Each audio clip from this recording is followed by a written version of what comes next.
Okay, we are live. How you guys doing? Welcome, welcome, welcome, welcome, welcome, welcome, everybody. Such a good day. Welcome. How's it going? What's up? Oh, those bags are on the table. I opened the box. Okay, I opened the box.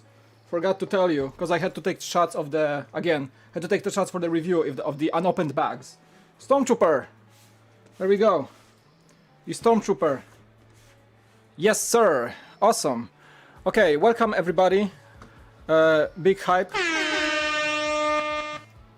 in the chat. I'm sorry, that was a bit loud. Thank you so much. Rip at RIP headphone users. How are you guys doing? And everybody using headphones just left right now, basically.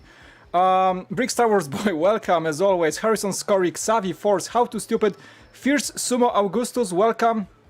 Andrew Milanheft was the first viewer actually waiting for the stream to start. Lego Creator, how you doing?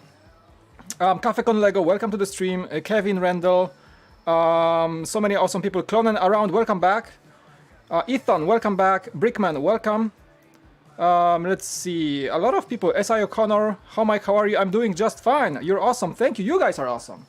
You are awesome. Today I have about 2 hours to stream, so let's aim to finish this guy in under 2 hours, please. That would be great. I'm gonna try to be faster than usual. I opened the box already. It's taped back because I had to take shots for the review and for other like uses in the future of the Stormtrooper. So of course I'm gonna open them on the stream. So I needed like pristine bags shot. So that's what I opened beforehand. You're doing good. Awesome. I'm just gonna kill the music in my headphones because it's super nice music, but it's a bit too much. Yeah, he remembered me. Rohan Davis, good morning. I believe you're somewhere in Australia because I'm in California. It's like almost 6:30 p.m. Oh, the chat is coming back. Thank you. Whatever is controlling that widget of a chat, it always has a delay. I'm not sure why. But you guys are here in the chat. Awesome. All right. I can remove the box actually because I don't need it anymore. Because I already opened it. So we have 5 bags in total in this set. It has 600, let me just take a closer look. 647 pieces, set number 75276, 18 plus age recommendation, which is for AFOS officially now. Stormtrooper. It has, see how glossy it is? It's so cool. They finished like a glossy finish on the Stormtrooper, very nice. Alrighty, so this is the last one. You can see I have the Boba Fett, I have the TIE Pilot. The TIE Pilot had a review already. I didn't have time to record the Boba Fett yet, but I will. So after I build this one, probably closer to the weekend, I'm gonna record all the reviews. And I'm doing also some videos for Beyond the Brick about these guys. So stay tuned for that on Beyond the Brick. Not sure if it's gonna go on their YouTube or Facebook, but either way, we're gonna be seeing some content from me on Beyond the Brick. Sweet guys, okay, let's open it. I don't have a lot of time today, but I was just tried to find time to hang out with you, and here we are. So there you go. The bag number 1. It's super chill, super easy. There's a bit of some water on my table. I don't want it. Go away. Go away. I used some old note to just clean up the water. Woo! From the Philippines, I see. All right, awesome guys. Thanks for joining. How are you guys doing today? It's a Wednesday. It's like almost an early Friday, I would say. We're almost there. Let's actually take a look at the manual here. Yeah, black on black, white on black actually, because it's a Stormtrooper. Okay, we can do a story time. We can read actually because it's just like a 1 page of stuff about the actual iconic soldier of the Imperial Corps. 75276 Stormtrooper helmet. Soon you'll be displaying one of the most recognizable and feared helmets in the galaxy. They can't aim. You and me know that. Something to think about while you put it together. Stormtroopers were the first villains ever seen in a Star Wars galaxy when they blasted into the Rebel blockade runner hallway in the original Star Wars trilogy. Wasn't that Vader the first actual villain? But yeah, they actually appear first on the screen. So yeah, that was the first thing you see on the screen actually, after the Star Destroyer that is, and the blockade runner. The model you are about to build is based on that iconic trooper as seen in the Star Wars Empire Strikes Back. By the way, this set is the 40th anniversary of the Empire Strikes Back movie, so that's why they are launching them. That's one of the reasons. This is an instantly recognizable model design-wise, and the contrast with the black and white colors is gorgeous to the eye. Let's find out. A lot of you hated on the Stormtrooper. I've heard words from other reviewers, fellow LEGO YouTubers, that the Stormtrooper is actually good, and it actually looks good. If you think about it, it's very similar to the TIE Pilot, because the design for the helmet in its core, it's kind of the same thing. This one is purposed to fly a TIE fighter. This one is purposed to, well, not be able to aim into anything. But that's what it is. And the picture from that Bespin Cloud City scene with Stormtroopers, where Lando sort of betrays our crew, Star Wars crew. Alright, alright. Very nice. Thank you guys for joining. Has your Pirate of Barracuda Bay set arrive? It's arriving tomorrow according to my tracking number. So it should be there tomorrow. It should be here tomorrow. Which means I can't promise you I'm gonna be building this on a stream on the weekend. I'm probably gonna spend some family weekend this time around. I'm not sure, so I'm not promising. You're gonna know from my social media if I stream the Barracuda Bay this weekend. But I'm not sure at this point. Okay.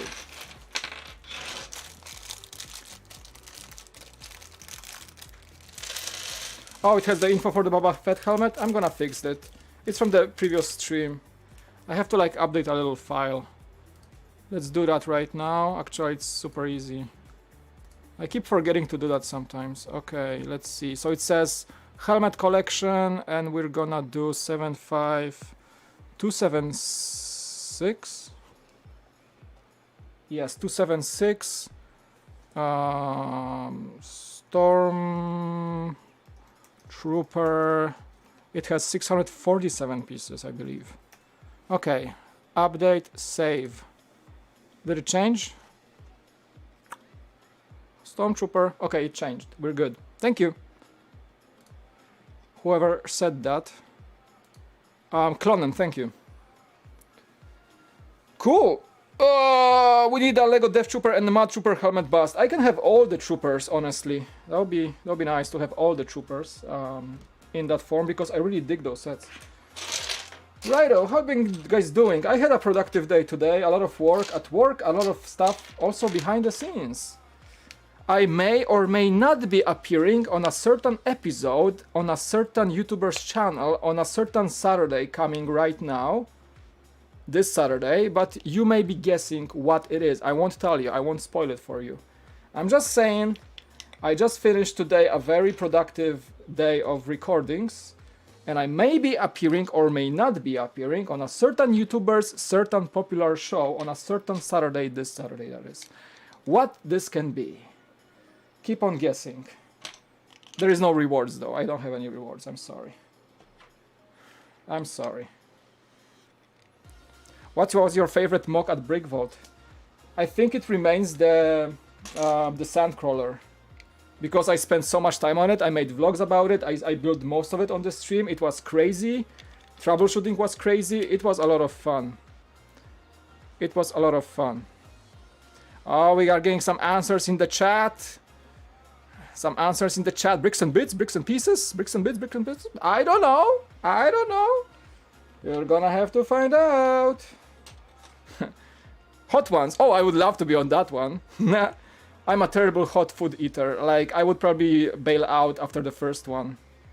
I love Sean Evans and what he does. Like, have you guys ever imagined how in the world Sean Evans withstands eating all of the hot wings and all of the hottest sauces with every guest up to the end, and he never breaks a sweat?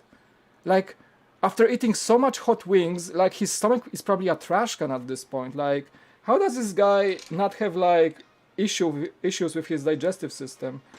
I swear, he eats all the wings together with the guest, and he finishes to the biggest, the bomb, like the hottest, like 101 million Scoville units, hot sauces every time, and he never breaks a sweat. At this point, I would need probably a stomach surgery if I ate so much hot food, honestly. Like, how does he do this? Some people are just like, I don't know, like, how do you have to have a special way your body reacts to hot food, I guess. I don't know. Beyond the Brick? Well, I already appeared on Beyond the Brick many times. We're actually streaming every Tuesday, having guests on Tuesdays. And I joined last stream, just very late in the stream. We had Republic Attack, the French YouTuber, the guy that was robbed some time ago.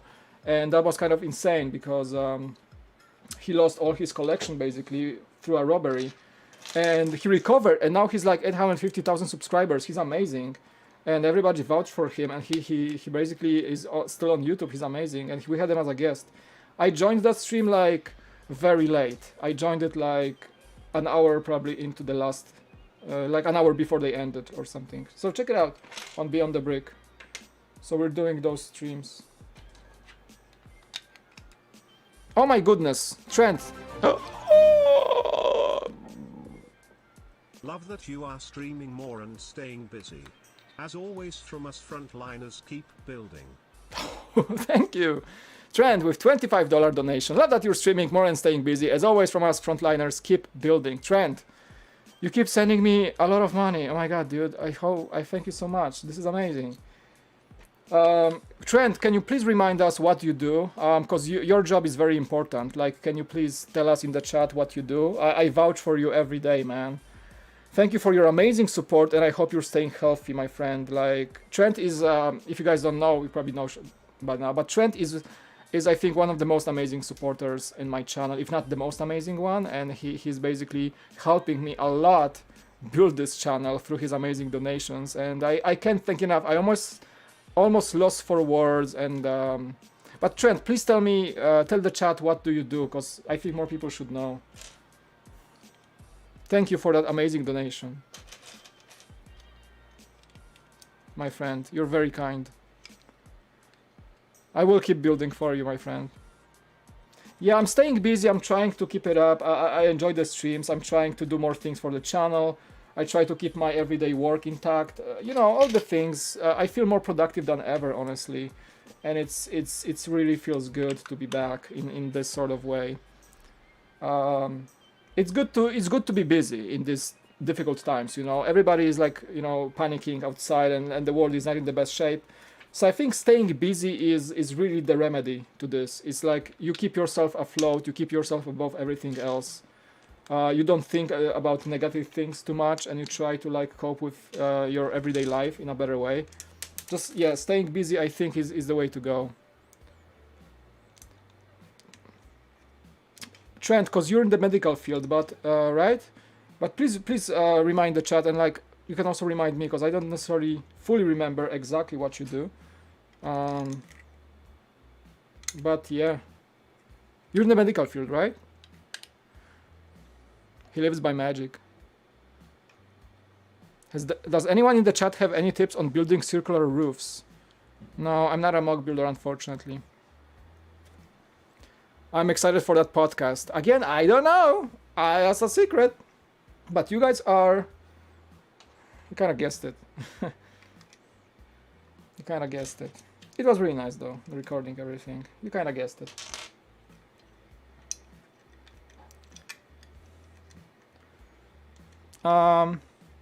What do you think?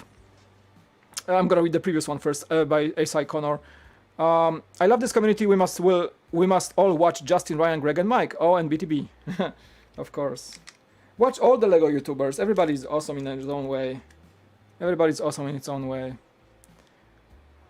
I don't like when like YouTubers like are trying to fight each other. I don't think that's a good idea. Everybody should like put away their differences and like actually be in this as a community. I know there's some like things weird sometimes happening within the LEGO YouTube community, but like I think like everybody just should jump over any hoops and bumps and be it in for the community. I think that's my take on it. What do you think about the May the 4th promo, and will you pay $75 for it, and will it just show up to my door with my package if I order $75 or more of LEGO? What do you mean? Nolan, I don't think they specified if you need to buy Star Wars or not. I think like, yeah, if you just, like every GWP from LEGO, you just buy it online within the dates that they're specified, and if your package qualifies, breaks the barrier of certain monetary threshold, you just get it in the package, yes. So I'm getting the Barracuda Bay tomorrow, and actually if I ordered like a day after the Easter promotion, And the invoice says they still added the Easter promos for me, which is super nice. And I added like a day too late, and I was back ordered, so they still had the little chicken and the Easter thingies, and they threw it in the package, even though I was late. So that's pretty nice from Lego. Hey, Brickwiz, welcome. Building this one tomorrow. Yeah, I liked your stream, by the way. I was there for a second, not for too long. Trent is responding. I am a laboratory computer specialist for a testing facility in Tennessee. We mostly have been testing for paint compliance, but the past 6 weeks we have shifted to testing for the C word. You can say COVID now on YouTube and chat. I think it's fine. Thank you for what you do, my friend. Like, I don't want to ask about the specifics of your job. I believe it's kind of confidential at this point. But I know a lot of laboratories, medical ones especially, are switching to helping the efforts to test against, the virus, and perhaps develop some sort of either test kits that are, faster and more reliable into getting more people to be tested. And probably, I think there are efforts onto developing kits that can test if you are immune to the virus. I think that's also one of the most important things, and one of the crucial aspects of reopening the economy, by the way, to be true. Because if you have a bunch of people tested immune to the virus, then you can make sure that those people can come back to their work, right? So I think that's important too. Thank you, Trent, for all that you do and for your amazing support. I appreciate it. JB BrickFanatic, welcome. Awesome, guys. Thank you for joining. Kappa Bricks, welcome. What up, Mike? How's it going? I'm doing just fine. I'm going just fine. Going, whatever. I am just fine, my friend. As always, starting with a glorified brickhead build. That's what it is. And I think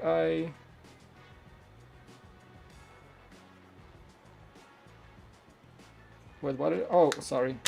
I was going too far. I was chatting with you guys and I messed 2 bricks. My god, it's so hot today in California. I'm probably sweating at this point, like shining like crazy. It's really hot in my room. I have the fan going, but today was like, I think, the warmest day of the year in Southern California, and my apartment can feel it, obviously, and I have the lights blasting my face, basically. I'm good, though. Drinking water. I should get actually some more water. I'm empty. That was like a juice.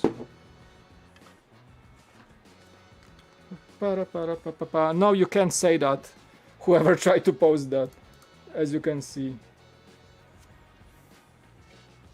What's my favorite Lego theme? Still Star Wars remains my favorite.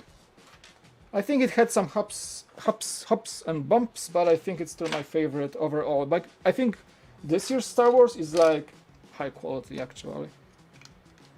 As you can see. Hello, Unok Park, welcome. Jeff, hey Mike, what's up, Jeff? How you doing? No worries, I can answer a lot of questions you may have, as the testing protocol is not confident or protected. I'm happy to answer any questions. Trent, like probably a lot of people ask you this, and I'll ask any medical professionals. How far are we from getting into this phase when testing is widely available and maybe even cheap in the US? Because sometimes, a lot of people don't charge for testing, like a lot of insurances do not charge for testing. But how far are we from like just having the test no matter if you have conditions, if you're sick or not? Like this, you go to a pharmacy and you get a test for COVID. Like, how far are we from that? Because I think that is the important question to ask. Do you think it's gonna take months from here, like a year, for this to become widely available? What do you think? I think like the biggest grief in the US right now is that there is not enough testing available. And I think that's why everybody's struggling, because we can't tell who's sick or not fast enough. And especially like the immunity testing would be very, very important, as I mentioned, because of being able to tell what groups of people can return to work and work safely without infecting anybody else. That's like a lot of questions. So maybe you know that information, maybe you're more familiar with how the market is responding. Yeah, everybody thank Trent in the chat. He's doing some amazing job.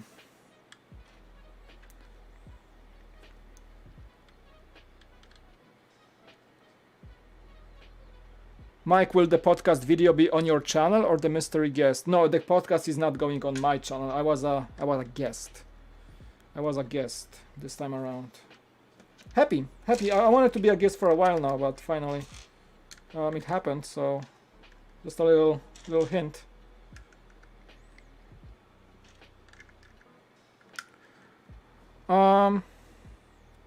Today was cold in New York City. California was hot as a pan during frying something. It's crazy.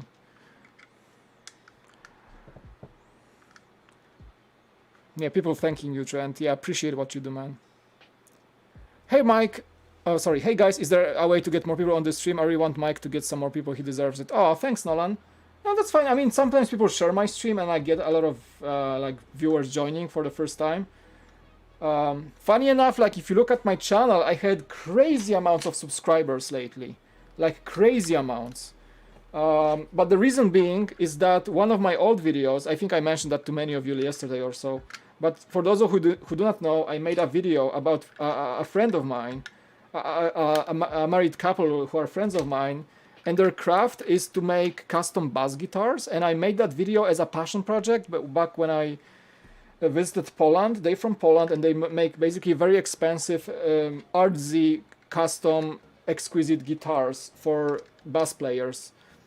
And that video, I made it just as a vlog, as a sort of like some of you saw it, as a like a, I tried to see what I can do in one day, because that video was filmed in about 3 hours and the editing took me like a day for it. And I wanted to tell the story like behind their brand and how they make the guitars. I had no idea how it's done, and I was fascinated by it. And I even didn't think about recording how they sound, because I don't play bass, and I wanted to see just how it's made. And they have like their own craftsmanship and workshop inside their home. So I went there, and Agnieszka, the wife of the bass maker Marek, she's a friend of mine from high school.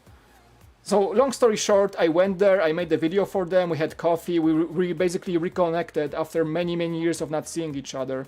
And I was fascinated by the work. And I posted that video, and that video was made like, I don't know, like 1,000 views in the first like few months.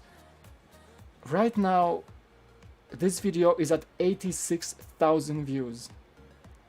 And it has like 1,500 likes, and it has 300 comments. And the people from the video basically crashed website of Marek, of Stradi. They crashed the website with all the traffic. And that video is blowing up. It's gonna have 100,000 views in by the weekend. And because YouTube shared this video within the musician communities, and people love it, and they love the guitars, and Marek is getting like hundreds of messages how to buy them, and it's crazy. And people accuse me of like making this as an ad, which it's not true. I just made a story about them and it's blowing up. What was the question again? So I'm saying that I have a lot of subscribers from that video, but they're not necessarily Lego people, so I don't think that translates to people joining the streams, because they're not interested in Lego. Those are musician subscribers. It's crazy. And that's only one musician related video I ever made. And I just made it as a fun project, but it's blowing up. By the way, speaking of that video, I do have a request for you guys, if I may ask so kindly. If any of you knows or has connection to or can reach Davy 504, Davy 504 is one of the most famous bass guitarists on YouTube. He's an Italian bass player. Bass player, and he's insane. And Marek and Stradi are the biggest fans of him, and we're trying to reach him to see if he can get a guitar from them and showcase it and play it on his video. He has like 6 million subscribers, and people in my comments are saying like, oh, we should have like Davy 504 play that guitar from Stradi, and I'm saying yes, that would be amazing. And I messed up.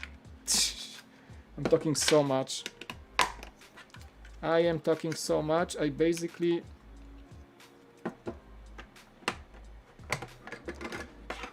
Okay, I have to reevaluate what I did here.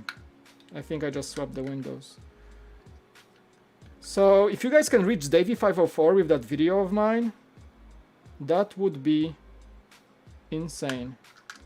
I fully messed up, guys. I apologize. I just switched the sides. I gotta fix it. I am so sorry. Oh my goodness. I got so excited about the storytelling. Okay, so this is front. This goes like this. This is back. Okay, gotcha. I got it.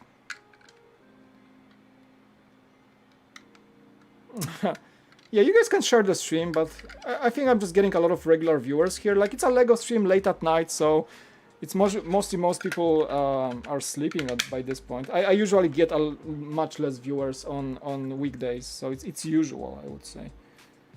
I don't mind, at least I can read the messages.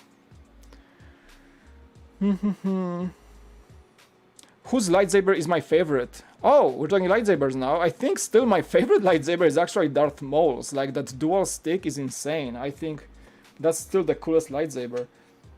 And maybe you're gonna hate me for this, but I like Kylo Ren's lightsaber.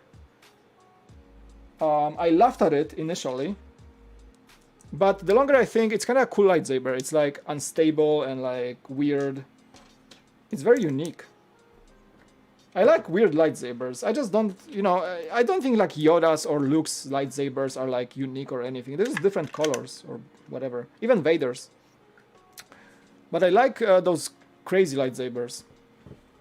I like that black one from Mandalorian, that black, that's from the lore that this guy has in Mandalorian. I don't remember his name. But that was a cool one. But yeah. Will I be building the treehouse live? I did the treehouse very many months ago for Beyond the Brick, so I just reviewed it.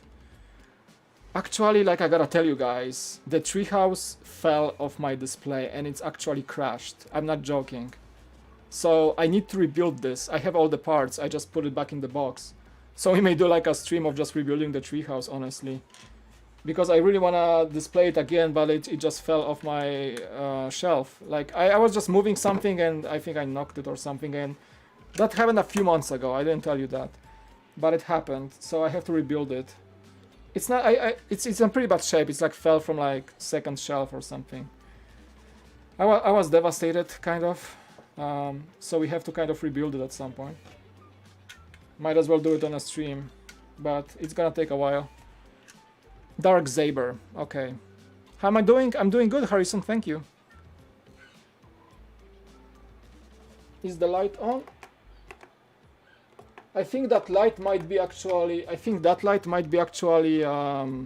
depleting batteries, so I'm gonna change it. I have some extra ones. I turned it on, but it may have just depleted the batteries. I have rechargeable ones, so. There you go. So I see it's very fading. So its batteries are empty. I gotta recharge it. I have a charger somewhere. Yeah, it's there. I'm gonna charge it later. Thanks for noticing. Appreciate it. Thank you for telling me.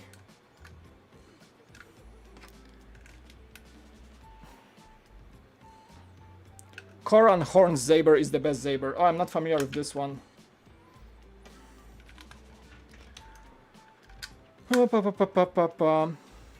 Nolan, Trent is answering. Great question, Mike. Currently, the current model is that the only paying entity is based on the Medicare system, so all of the payments or even private labs are controlled by the Gov. And then you say they may get a lot, but scientists are not interested in getting it named after them. Most of the time, it's based on the World Scientific Committee for naming. What was that question? I don't see the question. I think Nolan asked you a question about this. Oh, Trent, does the person that discovers the vaccine gets to name it? Oh, I see. I'm somewhat familiar with that convention of naming things in the scientific world because my wife is a scientist. And yeah, I think yeah, it's based on many factors how you name new things. Like sometimes I think it's like a combination of the names of the major scientists that worked on it, like something somebody vaccine, or I guess, right? Is that correct? I'm not sure. Yeah. Sing along in the chat. What is your opinion on anti-vaxxers? I think they're scared, but I'm informed. I wish everyone would take vaccines seriously, but even people that don't need to know what is best for the total population. Yeah, I didn't. I wouldn't necessarily call like anti-vaxxers. I don't know. I know, like I'm totally against them. I think vaccines are important, and I'm believe that many anti-vaccination people, some of them are just like plain up ignorant and they just take fake information for granted. But many of them are just like maybe uneducated or uninformed about vaccines properly, or that they just don't want to believe them in some way or another. I don't know. This is a river topic, if you will. Like this is like discussed all over the place, and everybody hates on each other, like anti-vaccine people hating on the vaccine people, and so on and so forth. But in the end, I think it's just a matter of if you want to accept some knowledge into your life or not, if you are ignorant or not.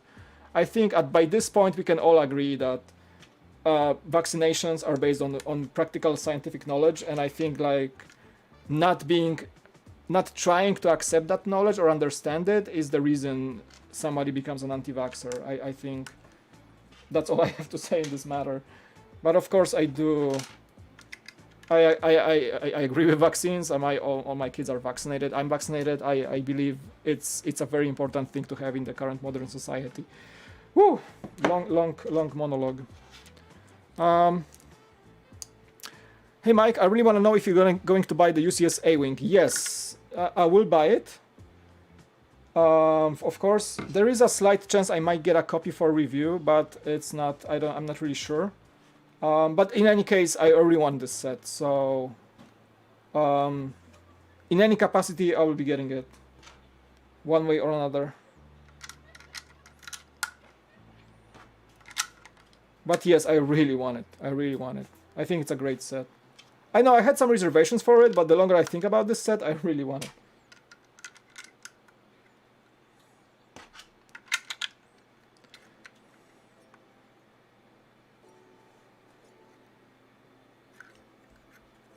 The government should not say you have to take a vaccine, but you know, like I think it's all comes down to that people are just refusing vaccines based on wrong data. Like I think there has to be some sort of regulation. Like I'm not saying the government is oppressive by forcing you to take vaccines, but I still think maybe that's a harsh way to say it, but you should be taking vaccines. Like no matter if they tell you to do or not. I think as a like society responsibility, like a herd responsibility, I think you should be vaccinated. By far. Mike, Discord? Sure. You wanna join, Jeff? Let's see. Yeah, Jeff, if you wanna. We can do Discord. We can do Discord. I just joined, so you can see I'm here. So yeah, the way it works, you join my Discord, you go to live stream waiting room, and then I can add you to chat. So go for it, Jeff, if you wanna chat a bit. Thanks for asking. After somebody joins Discord, just let me know if the music is too loud so you can hear them. I hope it's not gonna be the case.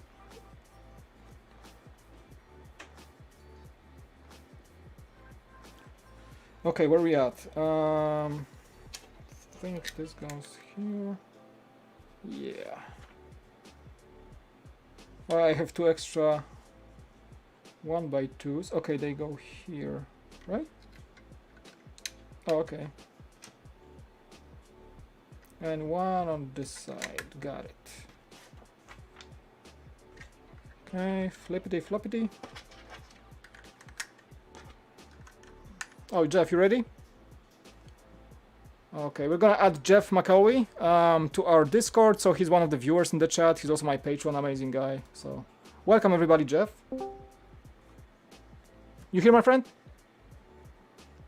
Okay, cool. Chat, can you hear him? I'm just asking the chat if they can hear you. Should be good. Okay, I'm gonna make you a bit louder. I'm gonna lower the music just a bit. Not too crazy. Cool. How you doing, man? I'm doing just fine. You're after work? Cool. Oh, how was your day, man?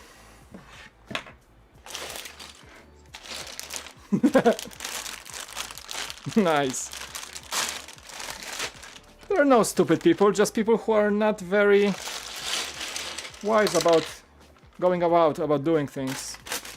That's all it is. That's all it is.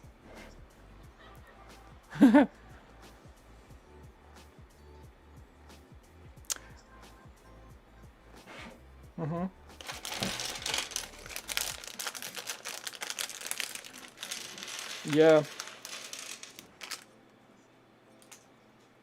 Oh my god. I think we have enough plugs right now in the world. This big one that's sweeping around right now. I think that's enough for now. We're good. Yeah. No more plugs, please. Whoever's playing that Plug Inc. game session right now is doing really good, but can you please stop? You know, there's a game called Plug Inc. that you basically, it's a game about just making sure you infect the entire world. There's a PC game that, I mean, it's a cool game, but it's the concept of this game right now in the world. It's very scary, actually. So you can zombify the world. I didn't play it. I just watched some YouTube videos, but you can zombify the world. You can select which pathogen you will actually release and how it's gonna spread. It's kind of crazy, but it's also not very realistic. It's not very realistic, hopefully. I think like there are some simplifications that don't really work in the real world, like how the virus spreads and stuff like that. They basically, you can make a virus that's like 100% infectious, which is there's like they assume there is no immunity in the community, so which is like not real. There's always some immunity, for example. Yeah. But there you go. Like I guess that game is getting a lot of traction right now. Yeah.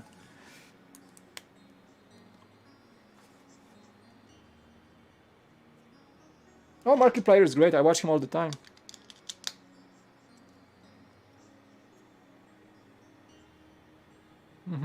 Oh, you guys can't hear Jeff? Wait, they don't hear you. Can't hear him, can't hear him, can't hear him. That is weird. Oh. Oh, I know why. Oh, I'm so sorry, guys. I know why. Hold on, I gotta fix my settings. I'm sorry, guys. Basically, we were talking about how his day was going and stuff like that. It's like they probably just heard my side of conversation. Basically what happened is I switched, because I was recording that secret episode, and I switched probably you heard me probably echo because I had a second microphone selected. Hold on. Okay, let's see if that works now. Testing. Test. Okay, I can hear myself. Okay, Jeff, can you say something now? I will say something now. Okay, chat, tell me if you can hear Jeff right now. You should be able to. I'm so sorry. So, yeah, we were talking about how his day was going and the plug-in game and stuff like that. So basically what I had said, I was using Discord to record that secret podcast I'm gonna be on. And I just switched my settings for another microphone, that's why. And also the output to another headphones. Let me know if you can hear Jeff right now. You should be able to. Cool. Any new sets, Jeff? Any Lego new sets? I bought my fiance the ice cream truck.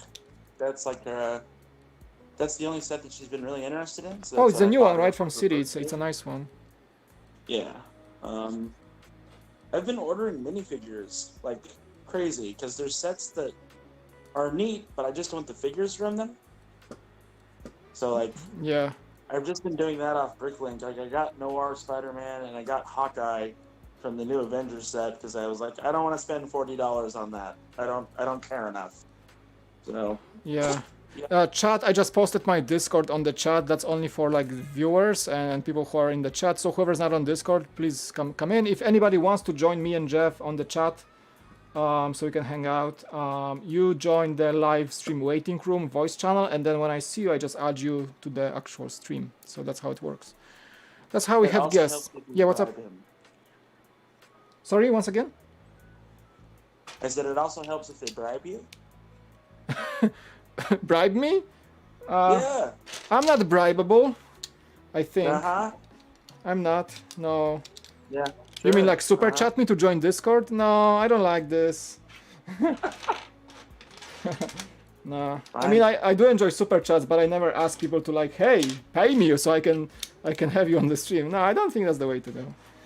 Yeah, all I know is I don't have to tell people to give you money anymore. They do it for freely now, so I'm pretty happy. I'm happy with all the support. This is amazing, Jeff. Like, as you see, like Trent is supporting me a lot, and this, like, I keep saying this, it's probably getting old at this point, but that support like means everything. Like, honestly, because I do have a very small budget for this channel. Like, I don't really spend a lot of money from my income. At least try to keep it low because, you know, I have a family, so it's more important things than the channel. Of course, it's still my hobby.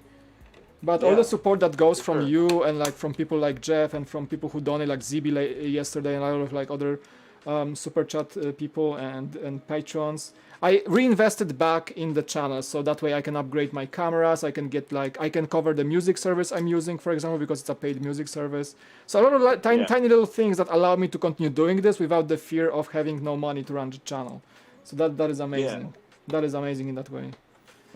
That's a big part of it. Like, a lot of people don't realize the work and the money that it takes to do the stuff that you're doing, like right now. Like, it's just, you know, nobody realizes that you're spending like 400, maybe 500 bucks a month, that and is you're true. spending time away from your family. But also another thing is that, you know, people, the most I used to get a lot of like opinions saying like, oh, you're a Lego YouTuber, it's all fun and dandies and unicorns, you just build Lego and it's all fun. Yeah, but you know, if I want to do this like seriously, when I want to make videos so people can enjoy them, it takes time that I could be using elsewhere. It takes like a computer I have to run, it takes the software I have to pay for, it takes a few other things that I need to cover in order to actually be a YouTuber. So with that support, like, it actually helps a lot because it covers that expense. So I'm safe, like, oh, I can actually afford to pay for my Adobe Premiere subscription, or like able to pay for my music service, or like able to buy a new camera if I want better videos, right? So or you know, your internet bill. Yeah, things like that, and also like Lego sets. You know, I was able to buy the Barracuda Bay because of people's support as well, and that's amazing. And I can you know, share my review about the set, and it's just like more than I could ask for. And tomorrow, actually getting new lights for the studio. I just ordered like lights last week to look better on the stream, and it's also thanks to all you, because people are watching my videos and you guys support me in all those ways. That's something that I would never thought I would be able to tell, and it's amazing. Yeah, for sure, man. Yeah, when I was starting this channel, my wife was like, oh, how are you gonna afford like getting all this stuff? Like, I was like, I don't know, I'm gonna save some money here and there. But now people support me, and actually I can show my wife that I can afford this and that because of the people. Absolutely.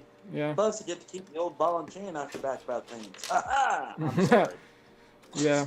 Did you have any good whiskey? It's an adult stream now, guys. It's an adult. You seem like you like whiskey a lot. I like scotch. You like scotch? Yeah. Will I sound terrible if I tell you I don't like alcohol in general, but when I have a whiskey, it's very rare. But I'm sorry, I have to say that I like this with just Coca-Cola. I'm sorry. It's okay. We're still friends. I'm sorry. I know.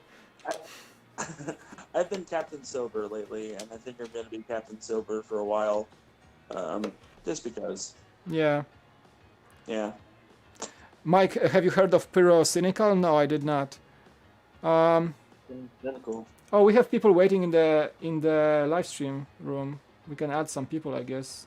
You want to add some people, Jeff, or should we just stay right like this? You do whatever you want to do, bro. It's your channel. Cool. Somebody was asking that I'm subscribed. How can I support you? I mean, subscription and just watching my videos is enough. I'm not asking about anything else. There is of course super chat and like Patreon if you wish, but that's extra. That's something I'm super happy when you choose to do, but like honestly, just watching my videos and clicking that like button, it actually helps me because, yeah, you know, YouTube pays for ads as well. So that is a very helpful way to help me. Yep. Yeah. I'm just saying, Mike, I'm going to interrupt and I'm going to be your PR guy for a minute. Sure, yeah, go for it. Besides Mike and besides a few other YouTubers, I think Boone, for example, gets interactive with his crowds and does everything else and all the things. And, you know, M&R Productions will get the gunship gang thing going and the 501st and yada yada. But at the end of the day, Mike is the one that's trying to do things for us and for himself. And yes, we're lucky to interlink. But if you want to see him do more stuff and you want to see him do better, become a patron. That's like $1 a month. All you gotta do. You just reminded me. You just reminded me that I have to. I promised myself to become patron of Junk Bricks. I promised myself that I should become his patron. I forgot. Yeah, just reminded me. I'm talking to the wife about that too. We're thinking about it. I like Jang a lot. Yeah, because I've been watching him for so long. Like I feel like I need to give something back. I don't know. He gave me so much fun. Yeah. He's definitely always been one of those guys that's like, I do this and this is what I do, and he doesn't change it. Yeah. He's very down to earth, if I may say. He's very down to earth YouTuber, and that's what I cherish about him the most. He's so humble all the time. Yep. And that's that's you too as well, Mike. Like you. Thank you. You know. Thank you. With what you're doing and how you're doing things, like it's an inspiration for like young kids. Like this is how you do it the right way. This is how you are friendly to people. This is how you're welcoming. You know, I don't try to be anybody else, you know. I don't try to be like to go viral about doing something controversial or things like that. I'm not trying to be that kind of person. Right, and you're not that kind of person in the first place. I can't be like, honestly, if I wanted to, if I was like, okay, we're gonna pay you this much money if you do this something stupid or like do something on YouTube that you know would be funny and stuff, but you wouldn't like. I don't think I could accept like any kind of money if somebody told me to. I don't know, to be more popular about doing something, or I don't know. Like I don't think I'm that kind of person. I'm more like an introvert, honestly, too, and I have a different probably set of values or something. I don't know. No, I hear you. That's completely understandable. Yeah. I even before the COVID-19 stuff that was going on, I didn't leave my house unless I had to. Yeah. So, I don't like people at all. That's just me. It's funny. Chat, Discord, I'm gonna add you guys in a second. Just give me a second, because I'm in a kind of a moment where I can't find a brick. Hold on.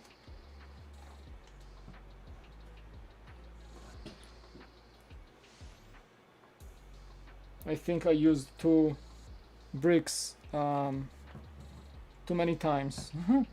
Hold on. I won't tell the Lego police, don't worry. Yeah. And I do not know when, where and when now. Because I'm missing 2 1x2s in black, and I can't seem to find. I think I used them somewhere just by being on a standby mode and talking to you. Yeah. I'm sorry, I distracted you. No, it's not your fault. It's just me being not paying attention. That's fine. Everything's gonna fall apart. It's all my fault. Yes. Hold on. Hold on. I'm gonna find this. I think I know. Wait, because this went. Where did I use them, honestly? Like, it's not here. Not here. That is interesting. Or maybe they just didn't give it. Oh, wait. Maybe those are not 2x2s.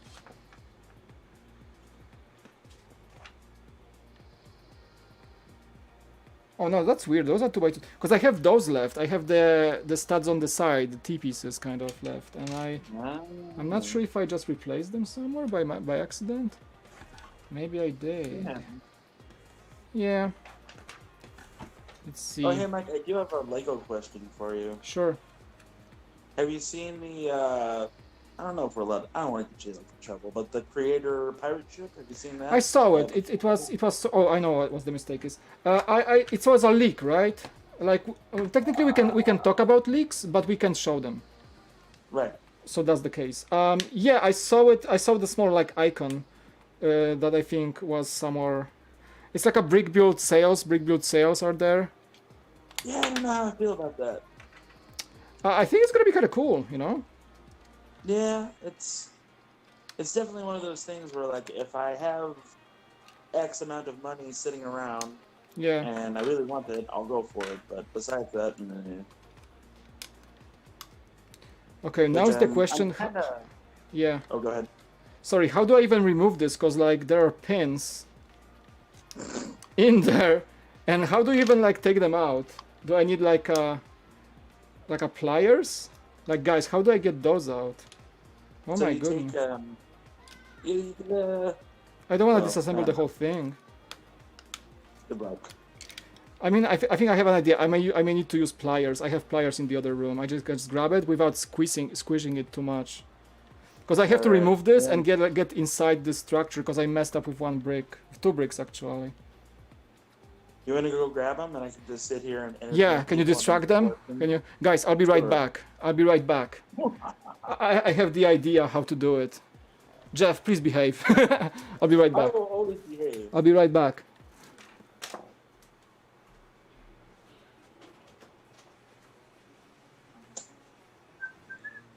So if you guys have any questions, I will try to answer them in a hilarious way.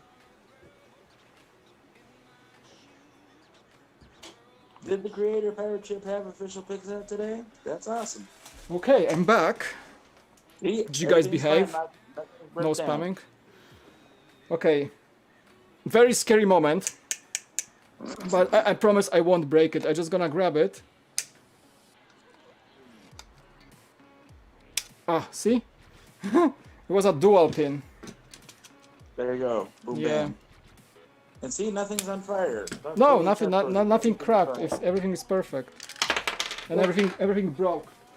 And we're back to square one. No, honestly, that's So I just broke the entire stand. I'm so, oh my goodness. Hashtag stream fail. Hashtag stream fail. Okay. So Brickstar, my favorite Lego set would be the Ghostbuster Firehouse that I still don't own. Oh, it's a good set. It is. My big fandom is Ghostbusters. Like, I do the cosplay for it. I've got like every piece of Ghostbuster thing I could get. Like I just put together the Playmobil Ecto 1. Oh, that is a fun thing. Yeah. But just stuff keeps coming up where like I can't pull the trigger on the headquarters, so like. Yeah. How much is it if you wanna get it like sealed right now? $650. Oh my goodness. Yeah, right. That hurt a little. And we're doing okay, like right now. Like we literally got our stimulus checks, and I looked at Emily and was like, "Hey, this," and she was like, "Yeah, go for it." And I went, Nice. "Really?" And she went, "Yeah," and I went, "Okay." Your wife is amazing. Wow. She really is. She's probably, no, not probably. She is the best thing that's ever happened to me. So like, Nice. like Married squad, Jeff. Married squad. I'm like the baddest, nerdiest guy on the planet, and I've got this beautiful woman that's like, tee I'm a nerd too. It's funny that you're. That's amazing. Okay. Chat is saying, Siokoner is saying that Creator Pirate Ship had official pictures out today. Actually, interesting. Probably Lego saw the leak and they just posted it. That's funny. Lego Creator. I was born in 1982, so I am 38 years old. Nice. Jeff, look, we're gonna add Scotland K. He's also one of the very long time viewers. Because he's waiting in. Trent. Oh my god, that's Trent. Oh, I keep forgetting that's Trent. Yeah, but that's his username. I keep forgetting this. Okay, Trent, I'm gonna be adding you, my friend. We can only let Trent in if he goes on like how anti-vaxxers are stupid. Sorry. Trent, can you hear us? I think he's not ready. We're gonna let him get ready. But yeah. That's fair. I keep forgetting that's his username. Yeah. Yeah. Well, I mean, I went by Landon in your Discord for like the longest time, so. And that's a Star Wars role-playing character that I had. So there you go. There we go. Ugh. Bruh, I ain't even got a girlfriend. People in the chat. Yeah, man, as long never mind. Hey, just dude, I'm like the biggest introvert in the world. I'm still don't get it how I met my wife. Honestly, like. Would you like to hear the funny story about how I met Emily? Okay, you share your story and I will share my story how I met my wife. How about that? That awesome. Go for it. So, 5 years ago, and was it 5 or was it 6? It was 5 years ago, Okay. and I was playing a game called World of Warcraft. Oh, I played some, but not much. Yeah.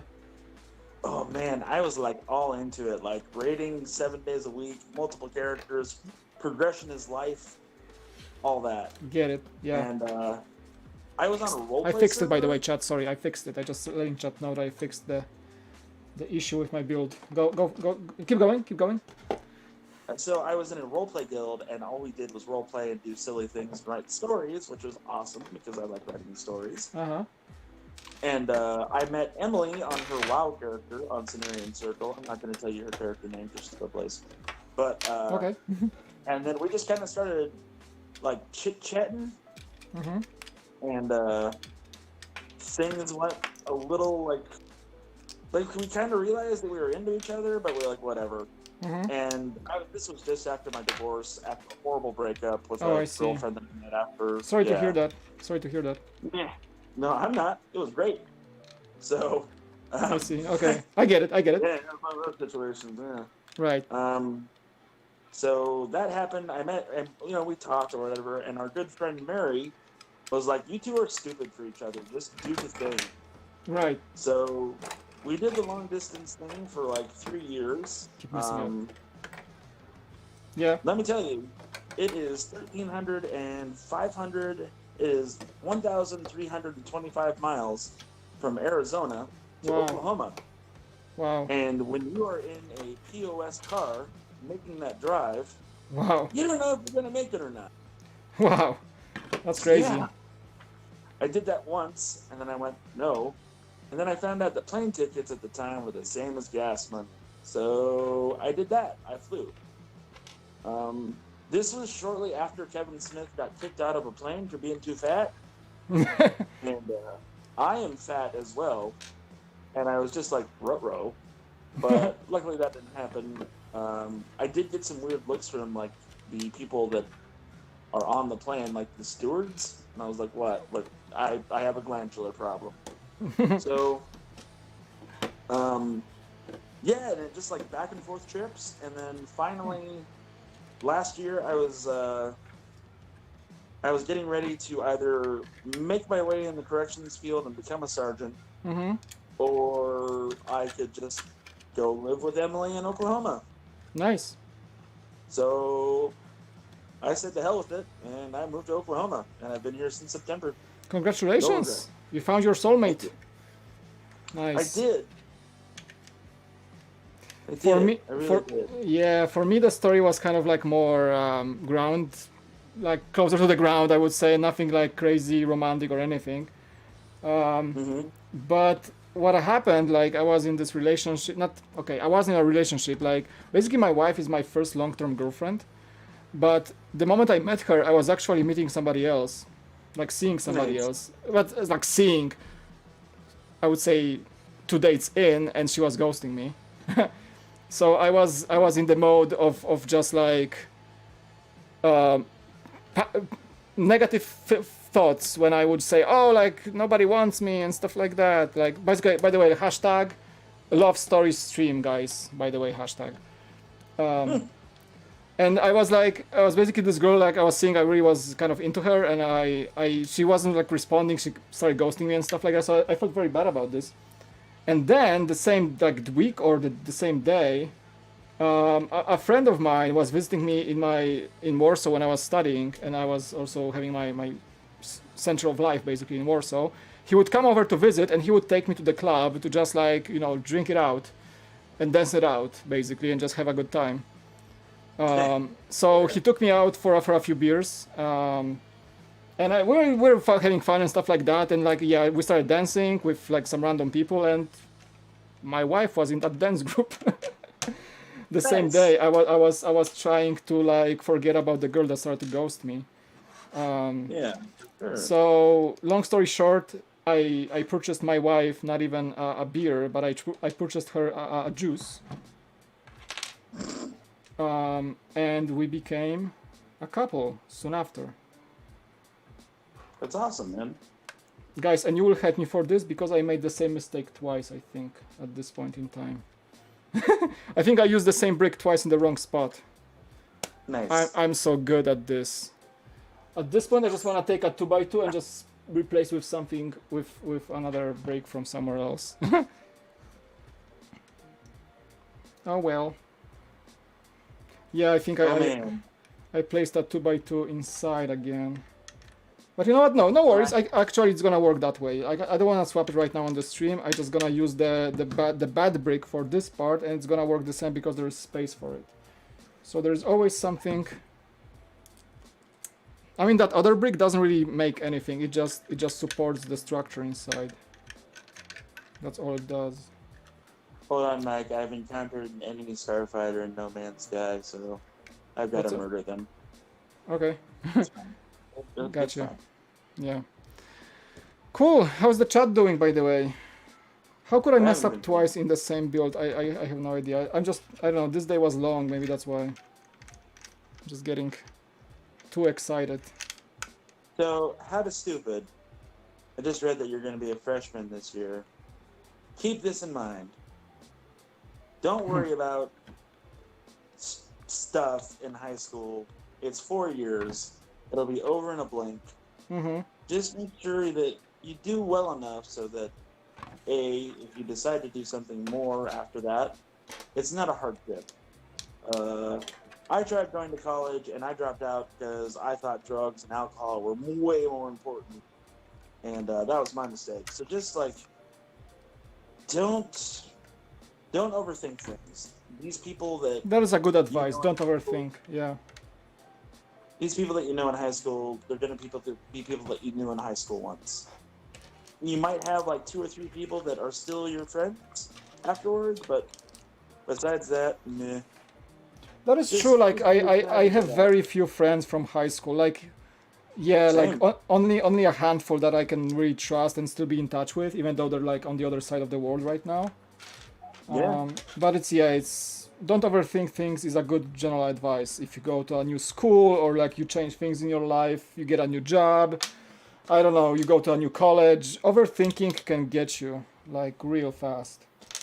It does. I learned it the I don't know hard if way in I'll my say life. this much, but a friend of mine used to call it mental masturbation, and I'll just leave it there. Oh my god. Yeah. And this suddenly got PG-13. PG-13. Yeah. Oh well. COPPA. Scotland, Trent, is your mic working? Like you wanna join us, or because I see you in the Discord still, but not sure if you have some tech difficulties or just wanna hang out in Discord and listen to us. I don't know, but you can listen on the stream as well. I'm not sure. Trent, if you wanna join, just let me know. I mean, you're still in the chat on Discord, but I can't hear you. Just checked, they were not official pictures of the pirate ship, lol. As I kind of whoopsie. Yeah, I mean, we can talk about stuff, but we can't share any graphical images or anything. Yeah, let's not do that, because I don't want to get sued. You don't want to get sued. Nobody wants No, to it's get it's sued. not like, so usually what happens if if something leaks on a channel that wants to be clean and clear, Lego just they used to like offer strikes and stuff like that, but I think nowadays they just ask you politely, find a contact info to you, and they just ask you to take it down. Basically, that's it. No.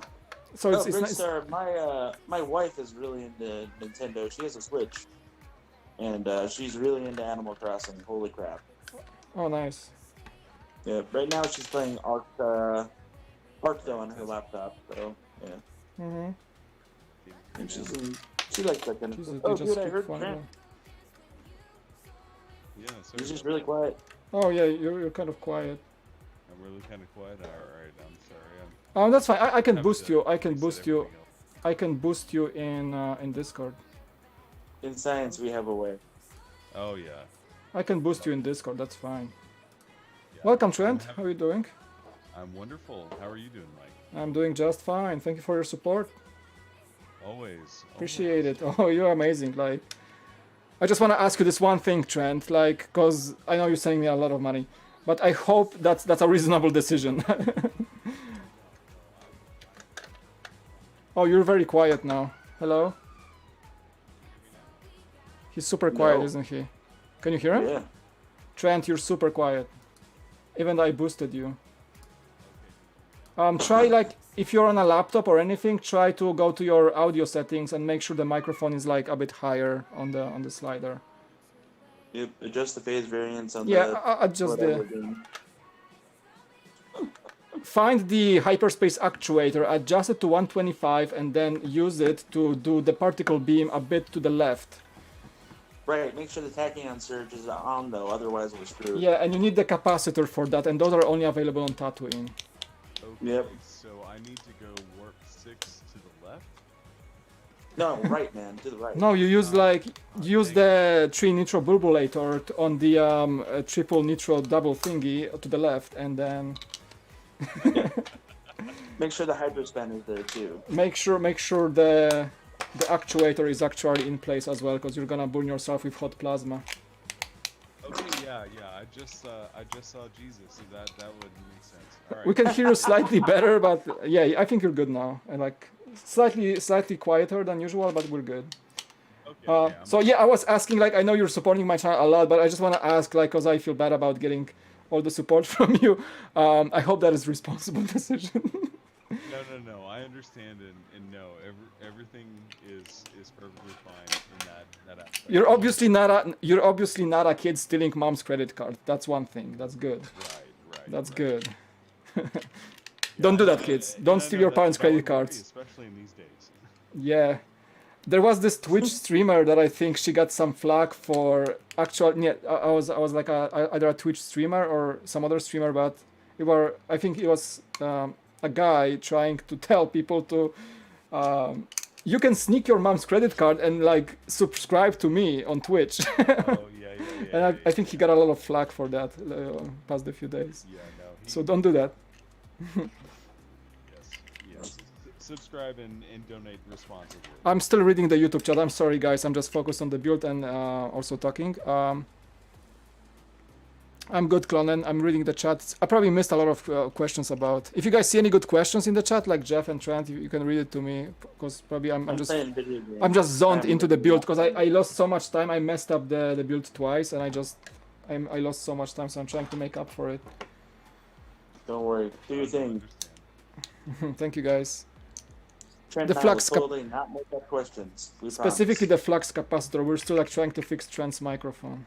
You Yeah, need to We're fix at the flux. 1.21 gigawatts. Yep. Great, Scott. Indeed. Great, Scott.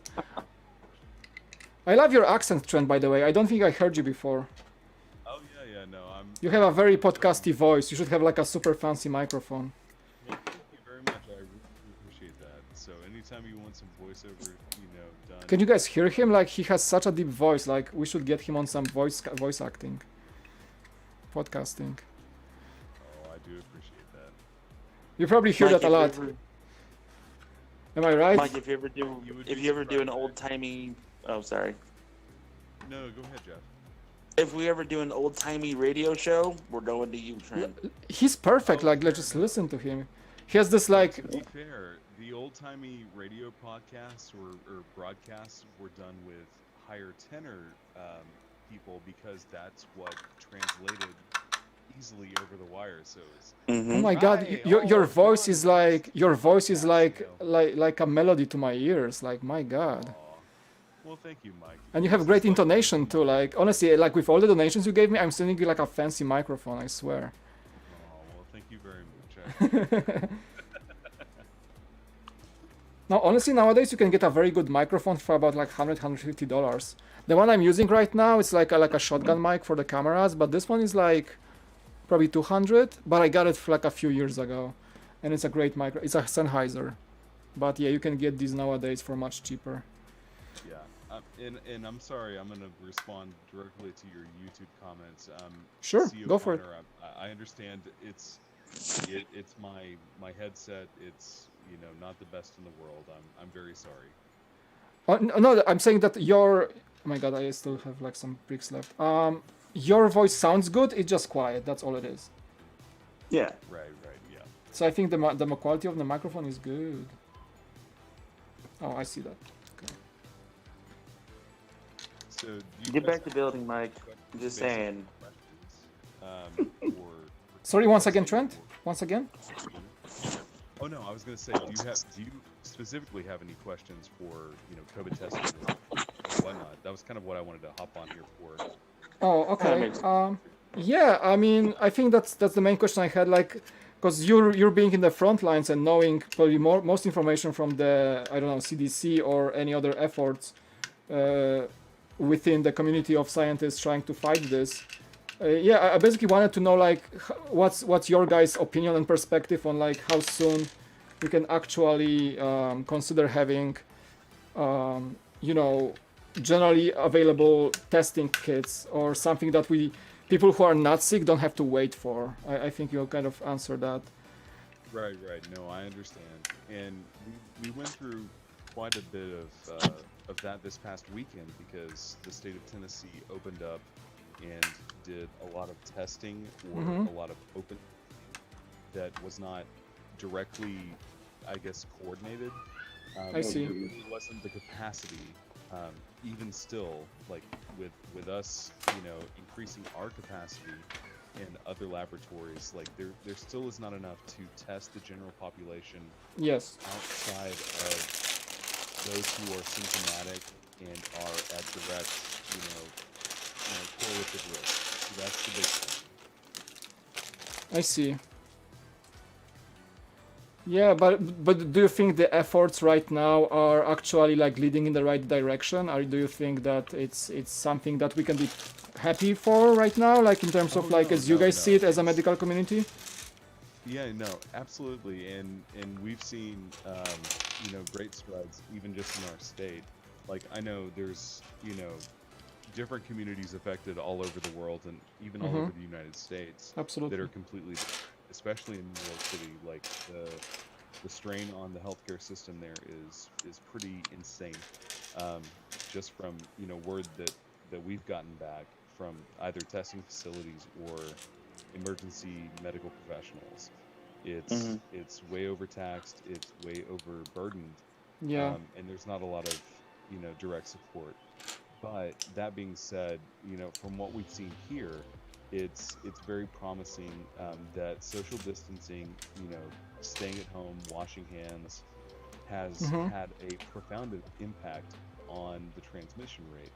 Now, what we need to do to go forward from here is, one, remain vigilant in what we've been doing to make sure it doesn't spike, but also to, ensure that, 2, weeks down the road, we don't get a sudden, hyper spike that I is see. going to, What do you think? everything Because out of what we've done. yeah, I heard that like Florida is reopening like their public spaces, and today actually San Diego reopened neighborhood parks, not the state parks or the city parks, but they reopened neighborhood parks, and I'm like kind of confused if it's not too early. No, and I understand, and definitely my personal opinion is that I do think it is way too early to open any type of public spaces for large gatherings. Yeah. Which, if all of the mandates that have even been pushed down, even from the Georgia governor in his statements, even though they're reopening the state, which take of it what you will, they are still maintaining the social distancing guidelines, which I think is going to be a very important prospect. Yeah. But a lot of them reopening, or even the phrase reopening, I feel is more of a political move rather than an actual medical move. That is a good point. The statistical trends, Hello, Embrix. a lot of you know, numbers make, you know, sense to what you want to show. And oh, a little spike here, a little drop here, and Yeah. so decline over 14 days with what they've been trying to, you know, show really isn't the best statistical or medical Absolutely. Yeah. safe, you know, protocol that I would recommend. But Yeah. that being said, you know, everyone is going to, you know, have their own agendas and, you know, things to say. But I would say always remain vigilant, wash your hands, you know, Exactly. come in close proximity, don't hang out, you know. Wear the mask Yeah. in the like grocery stores. I see a lot of grocery stores still maintaining like a guy in the front, making sure everybody that enters has a mask or a face covering. Right. It's good. And- Sorry, guys, I'm reading the chat. I'm just trying not to interrupt my guest because Trent has some really good points to say. And I see your chat. I'm just not trying to interrupt him. I appreciate your guys. But I think Trent has some really good points that we should all listen to. No, go for it. I see we've got some, Brick Star. And Bricks, welcome. always. I hear Mike's kids screaming in the background. They actually do scream. They have this habit when I stream and my wife's saying, okay, you can stream, I'm gonna take over. And when the second that happens, they find some sort of like a tag hide and seek game, and it's just like screams of joy. They're just running, banging on the walls. My neighbors must love me at this point, because my kids stuck at home. They just like put their energy to good use on the evenings when I stream. So extra entertainment for the stream. Some screams in the background. I love it. It's wonderful. I love it. Yeah, I only have like a 2-bedroom apartment, so there is no real spacing between us. Like my kids have their own room. I'm streaming from my bedroom basically, and there's like one more room. But the kids play either in their room or in their bedroom. They don't usually hang out here when I, work on videos. But yeah, it's like close proximity, so you will hear screams for sure. That's just the part of the stream, at this point. No, and that's actually a good point to bring up, and Mike, and I don't want to shift the subject too much or Yeah. take anything to an uncomfortable level. Like it's definitely a change from, especially when you were streaming with whenever you were with Brick Vault, because you had an established space that you could do whatever you wanted. You could be alone if you needed to. So how have you found that transition? Because I've really enjoyed you making this your own, but also I can see that this has definitely been a struggle and something that has taken some time to get right. That's true, Trent. Like I agree with that. Like yeah, like I would say like after everything happened with Brick Vault, my first drive was to keep making videos. Like their narrative, and I think I may say that, I think their narrative was to just basically make sure I don't make any more Lego videos, so I don't, for some reason, I don't know, gain popularity again or something. I think that was kind of, yeah, that was, they never told me that, but I think I was feeling it, and I feel bad about it up to this day. Don't. But yeah, but I moved forward, as you guys can see, like, and my biggest drive was to make videos, and that was what made me happy. Like if I took all the things in one bag that I felt that time when I was in Brick Vault and when I left Brick Vault, the only thing that kept me going was my passion to keep sharing stuff with the audience. And I made that farewell video. A lot of people followed me because they found my channel, and I appreciate that. But I think Brick Vault didn't like that very much, and then they just took that video down. So that's one thing. But also, I never tried to gain popularity from like somebody else's shout out. Like I think I was a person, a creator on my own way. And yeah, I learned Brick Vault. I learned in Brick Vault how to edit, how to make videos. So I do appreciate that from them. But I think like I always wanted to be kind of that way. Brick Vault kind of just unlocked me in that matter. Like unlocked my potential and unlocked my approach to making videos as being a passionate thing to do. Because I was never aware, like honestly guys, if I can share this with you, I was never thinking about being a YouTuber. The first moment when I thought about being a YouTuber was Casey Neistat's videos. When I watched them, I was like, cool, I could be a YouTuber. But I never had the means to do it. But when I actually started making videos on Brick Vault, and I am a very insecure person, so I usually do not appreciate my own work. And I wasn't even aware I'm able to make videos. So when I started making videos on Brick Vault, and I actually saw physical manifestation of the fact that people enjoy my work and actually like those videos, and I don't make crappy videos actually. And that was the thing when it says, oh, I'm actually kind of good at this, you know, and I never thought it in that way, but I saw it when I started making videos for BrickVault, and then it stayed with me for years. And in that matter, like when they told me, okay, you gotta go and stuff like that, the last thing I wanted to do was to stop making videos in one way or another. So that's what I tried to partner with them to make videos for free for them. All this stuff I offered. Right. But I don't think it was appreciated enough, like my offering kind of. And then I tried to say, okay, we can partner up and things like that. And it also didn't kind of work. And I think I even mentioned I'm going to be, in those like farewell videos, I mentioned I would be appearing on BrickVault more. But when I think when I launched my own channel, like it all shifted. It all shifted. Yeah.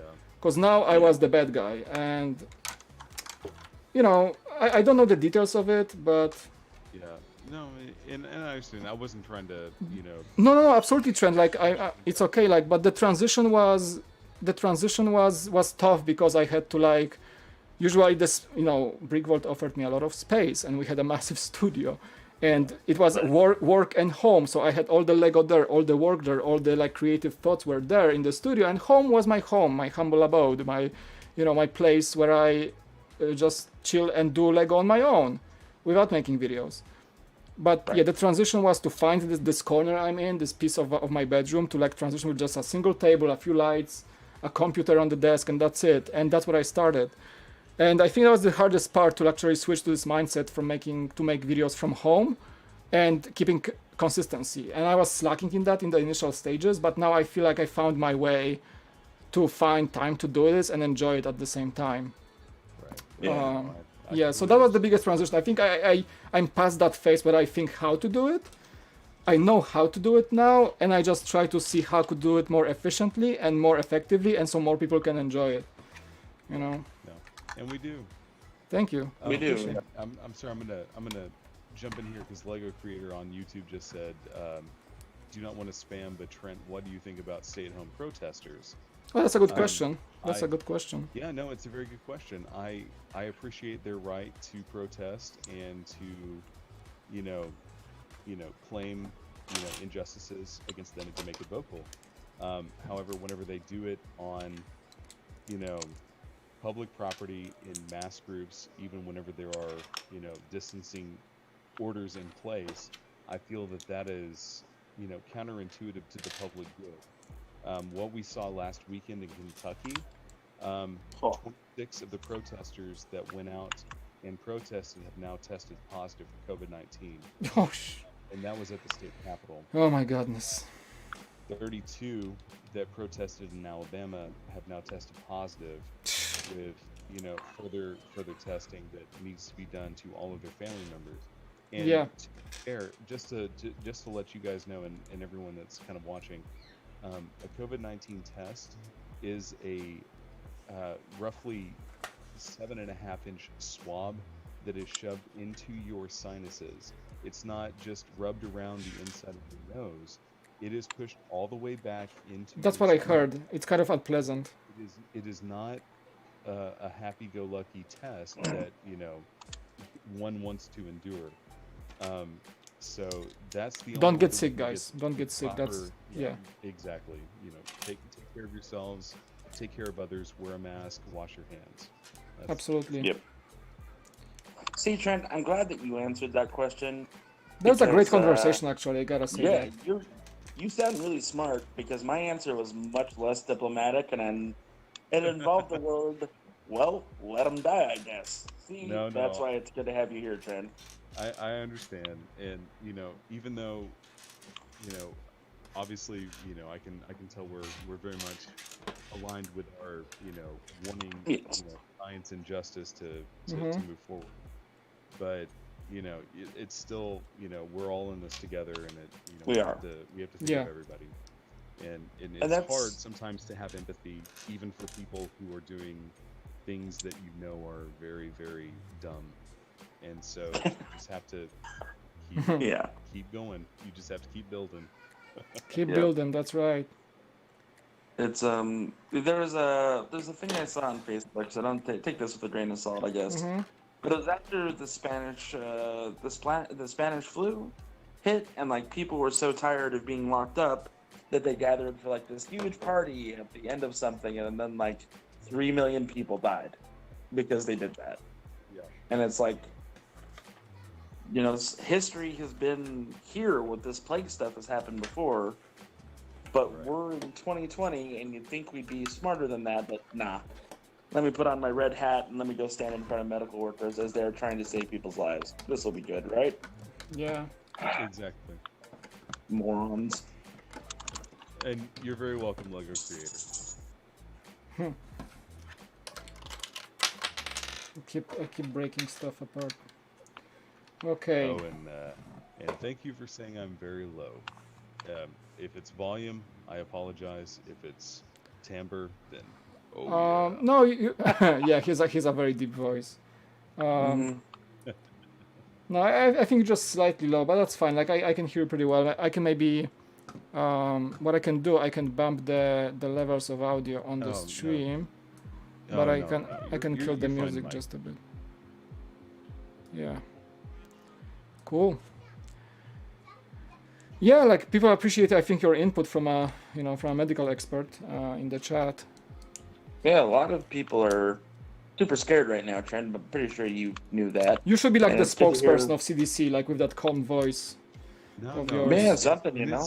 Like, it's very understandable. I mean, like it's human nature to worry about, you know, things, especially if you have people in your life that are at risk, like anyone who Mhm. is, you know, immunocompromised or elderly, or you know, Yeah. has asthma, pre-existing conditions. Like, you know, it's completely natural to be, you know, afraid, and no one should diminish that from anyone's experience. So Yeah. right.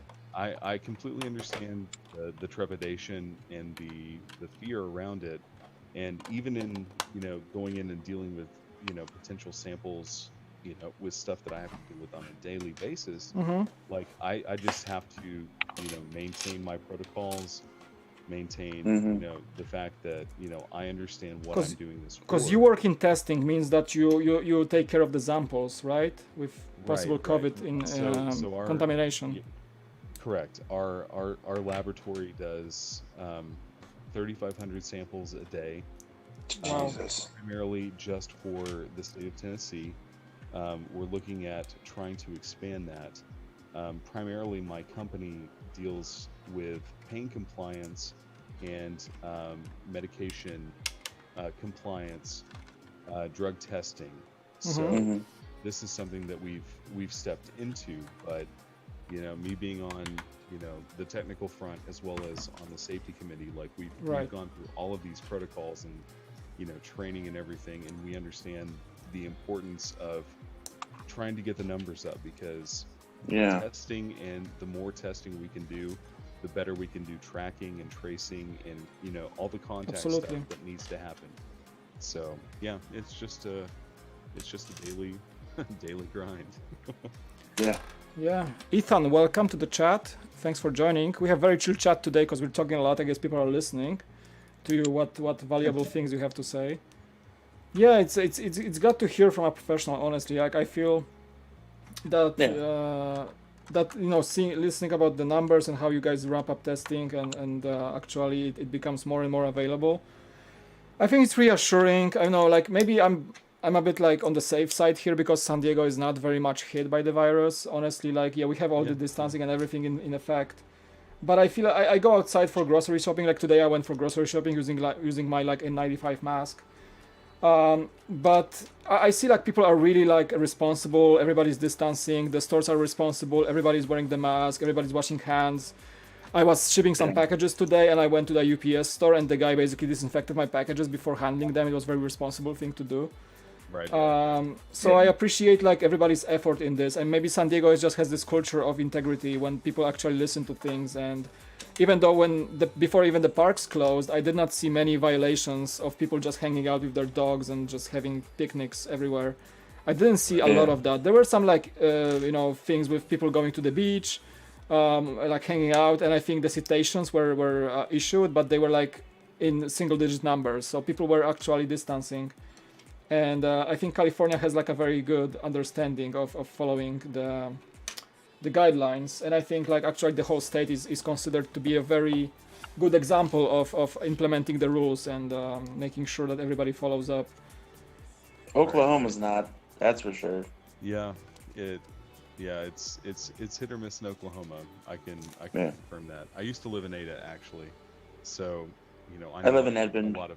Oh, okay. Yeah. So I know a lot of people that still are in that area, especially Northwest Arkansas. I originally come from Bentonville, Yes, stickers by the way. the home of Walmart.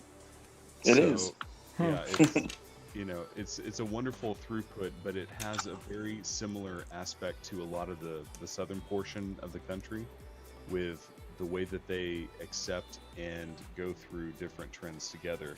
So you'll see Yeah. that, you know, Georgia, Florida, which, you know, as someone was stating earlier, that, you know, the beaches are open now Yeah. in Florida.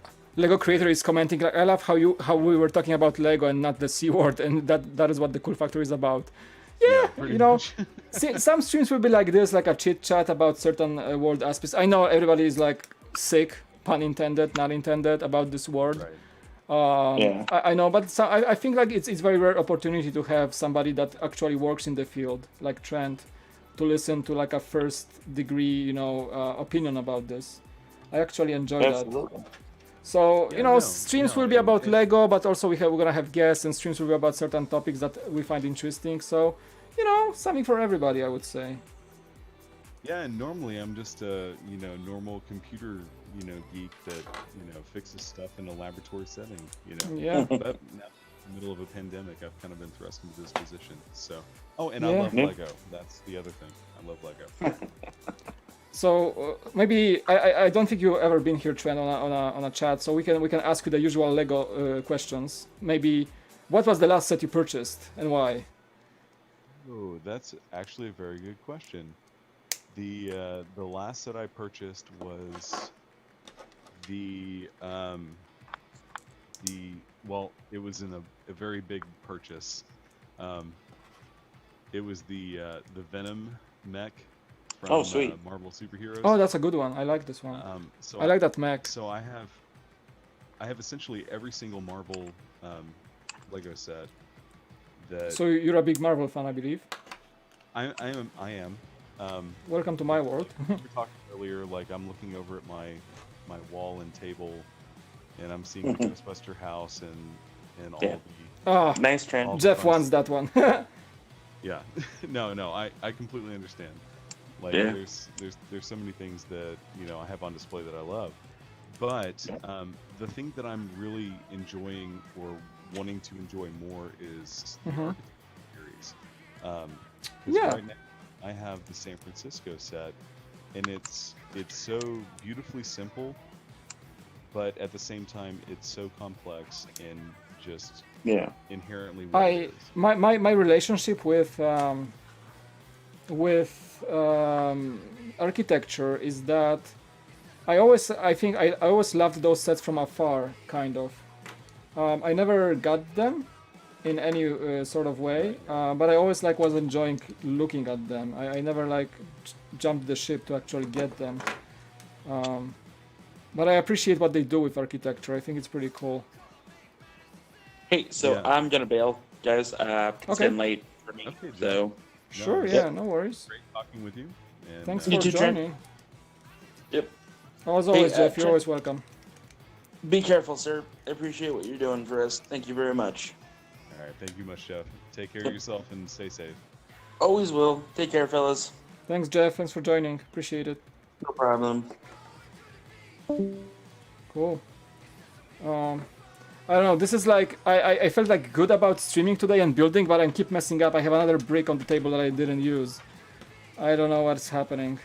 No, I understand. It is that. so weird. Yeah, I know we've kind of thrown a little wrench into the normal process. No. that you Like go I through. think it was just a long day because there was so many things happening in this day, and maybe I'm just tired and not paying attention because I was recording this podcast and I had a project at work that went pretty well, but it was also a lot of talking and you know, because I am a video editor, so I do projects remotely. So we had a long talk with my bosses about my current project that we finally finished. So maybe that just that they had a lot of things, and I think I wanted to wind down, but I think I'm not mentally capable of building Lego today. I just feel No, I like understand. I'm messing up too much at this point. Yeah. Oh, and I'll answer a couple of things. Lego Creator. I do not have the original Spider-Man sets. Those are the only ones I don't have. Oh, okay. As Those were the old Bricks. ones, yeah. Star Wars boy, I would say the best thing that you can do is invest in either a nylon brush or a soft, stiff-haired I'm gonna brush. find this later. That is the best thing for dealing with dust on built Lego sets.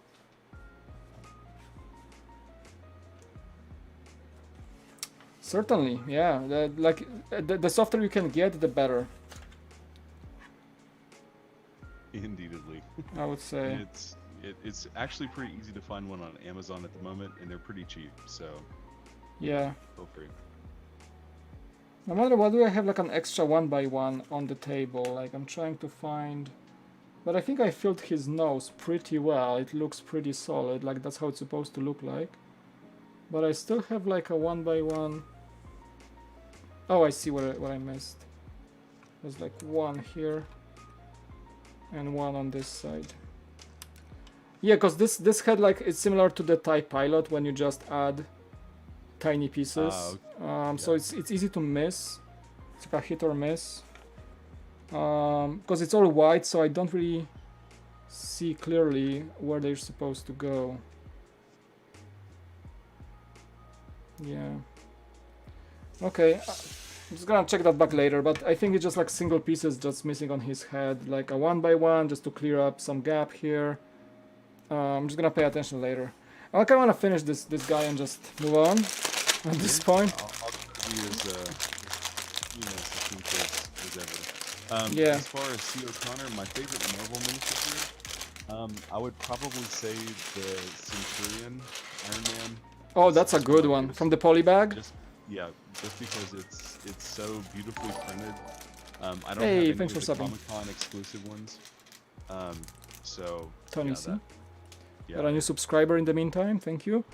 Yeah, my favorite Lego Marvel would be minifigure, I think. Actually, I think this guy. That's why I have him here, that Iron Man. With okay. with the nano jetpack or whatever he had in the Avengers later stages. Oh yeah. I like Iron Man a lot, and I think that's my favorite version of Iron Man. So I would call this like probably top 3 of my favorite Marvel figs. Yeah, and there's a lot of really good Spider-Mans too. Like my favorite looking Spider-Man is definitely the SD or the San Diego Comic-Con Spider-Man exclusive that has the web printing. Oh, all through from, is that the one that goes for like $3,000 $3,000 or something? Oh my god, yeah. Yeah, we had You this did one an at awesome Brick Vault. review of That's it. insane. Brick Vault has that, one. That thing is probably the most beautiful one out of all It's the good. Marvel It's a good ones. minifigure overall. It's like Yeah. super collectible, but yeah. Yeah. What do you think about the overall the Spider-Verse movie and the upcoming set with the Spider-Ham in it? I'm definitely gonna get it. Like I Yeah. have questions about Venomsaurus Rex, but Yeah. at the same time, I just want the set for that Spider-Ham. That was my favorite I want character. Spider-Ham. Like Peter Porker is Peter one of my Porker is like the favorites. best character in Marvel. That's like my second favorite character in Marvel after Deadpool. Oh yeah. And I'm a big actually fan of they did Deadpool. a crossover where Peter Porker became Deadpool. Oh, really? I don't know that. I mean, I don't read the comics, honestly. I just follow the... I'm like the cheap Marvel fan. I'm just following the Nice. movies, and I'm not really Hey. into comics. I've never been to comics. I'm a big fan of Comic-Con, but I never read comics. It's funny. Dude, don't apologize because like honestly, comic book conventions have become their own. Yeah, the name stayed as a Comic-Con name, but I think right now it's basically an entertainment celebration Exactly. overall. Yeah. Yeah, and the last one I went to, I think, was GalaxyCon in Richmond with my best friend. Yeah. So we did a couple of YouTube shoots and If you different can, sometime like come over for Comic-Con. Oh my god, I've I can tried- okay. I can promise you that the next time I have a spare media badge, I'm gonna give one to you. Oh shit. I mean it. I mean it, Oh, honestly. oh, Like, no, cause okay. usually I apply as a media outlet. I applied this Right. year and I was approved, and I registered my badge the night they canceled Comic-Con, the night before, and I was laughing. Like, it was me. It was me. It's because of me. So usually you get like 2 or 3 badges allocated to you, and usually like when I get like myself 2 badges, Yeah. if you're ever down to come to San Diego, I'm gonna have one for you. Okay. Yeah, Basically, no, a media badge. I can dedicate you as my, I don't know, cameraman, Oh, and yeah, okay. you can be in my crew as my selected crew, and you can have like my badge, and actually enjoy Comic-Con if you want to. YouTube footage of me being a cameraman, so you can, judge that as you will. Actually, sometimes I need a cameraman on Comic-Con, so it'll be great to have you just hold the camera. I'd more than happy to do that. Yeah, when this thing reopens, I'm gonna make sure I find a way to get you a Comic-Con badge. Oh no, that'd be great. Yeah. Yeah, no, absolutely. Like a creator, the classic Spider-Man was very much like Peter Porker as far as the way that he talked and everything. That Oh, was, yeah. And honestly, that was kind of why I liked Andrew Garfield's version of Spider-Man better than Tobey Maguire, because, he just had that Spider-Man quip. He had that, angsty teenage energy, and he Yeah. would, say the stuff. But I still say that Tom Holland has the total package, and he's my favorite Spider-Man. Yeah, he's a good Spider-Man. I remember his reaction when Marvel was about to move Spider-Man out of the MCU.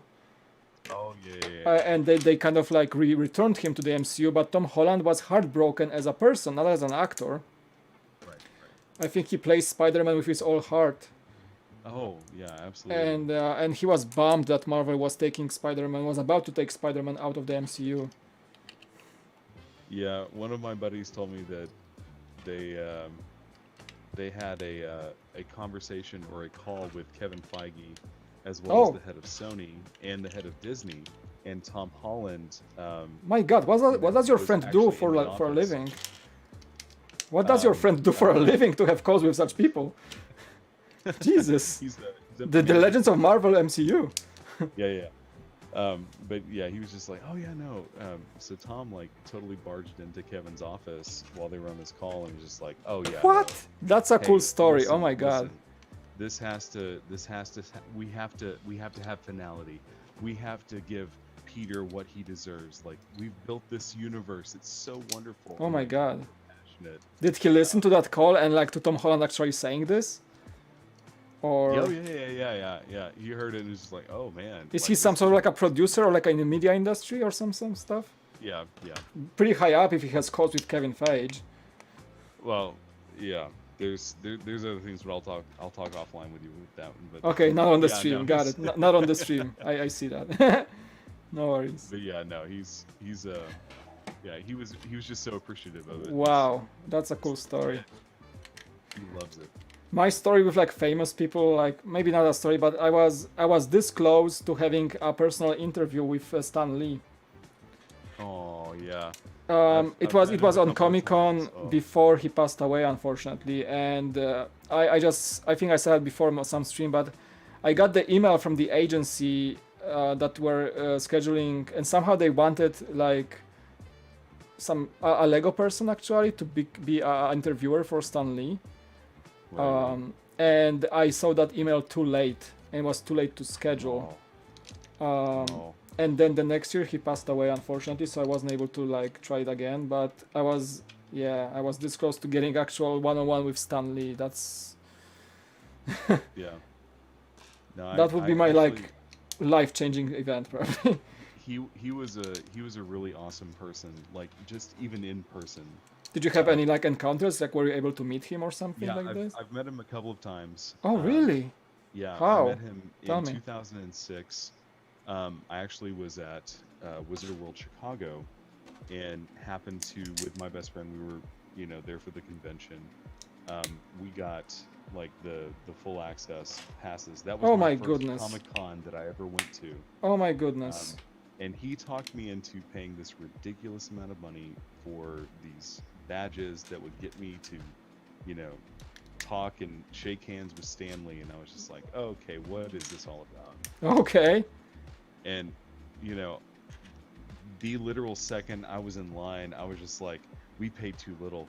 This is amazing. Oh my God, what am I doing? Like, what am I not doing? Like, what, what can I do? Then going up into Oh my God! So you actually met Stanley? That's insane. yeah. So we got to talk with him for a little bit that time, and I mean, he was just the nicest, honest person. Like, if he, didn't like something, or if you said something that he was just like, oh wait, I don't remember that, or oh no, Hawkeye wasn't the worst Avenger. What are you talking about? He would. Did you guys get this like Marvel fan talk? Who's like the best superhero with Stanley? No, did you get that? No. We didn't go that. We didn't go that meta that time. That is amazing. But like it was in 2009. We went to a different con that he was at, and we had a personal meet and greet with him. Wow. And that was so you have more achievements than me in the Marvel world. Oh, nice. No, don't say that. But he was so genuine and would answer any question. And during that breakfast Q&A, we point blank talked about the whole Jack Kirby fallout. Oh wow. And everything else, and he kind of. So you had a breakfast with him. You had a breakfast with Stanley. Yeah. and okay, so I'm impressed. So when we asked our questions and like we were talking with him, he kind of stopped and was just like, I've had fans ask me, if Reed Richard really loved Sue, and I've had people ask me if the Hulk, actually had any genitalia, but I've never had anyone ask me to my face whether I thought that Jack Kirby was done wrong, for his outing whenever he was at Marvel. Wow. And I've got to thank you for that. And he then went on to tell the story that he later talks about in one of the documentaries. Yeah. About how like him and Jack were portrayed as like these enemies, the antithesis of each other. Stan was out for money. Jack was the shunned artist and everything. Mm-hmm.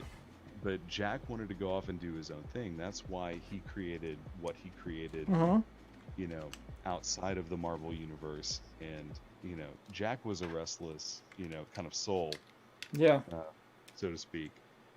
And so it was just kind of interesting to hear Stan's, direct statements. Yeah, absolutely. That is a cool story.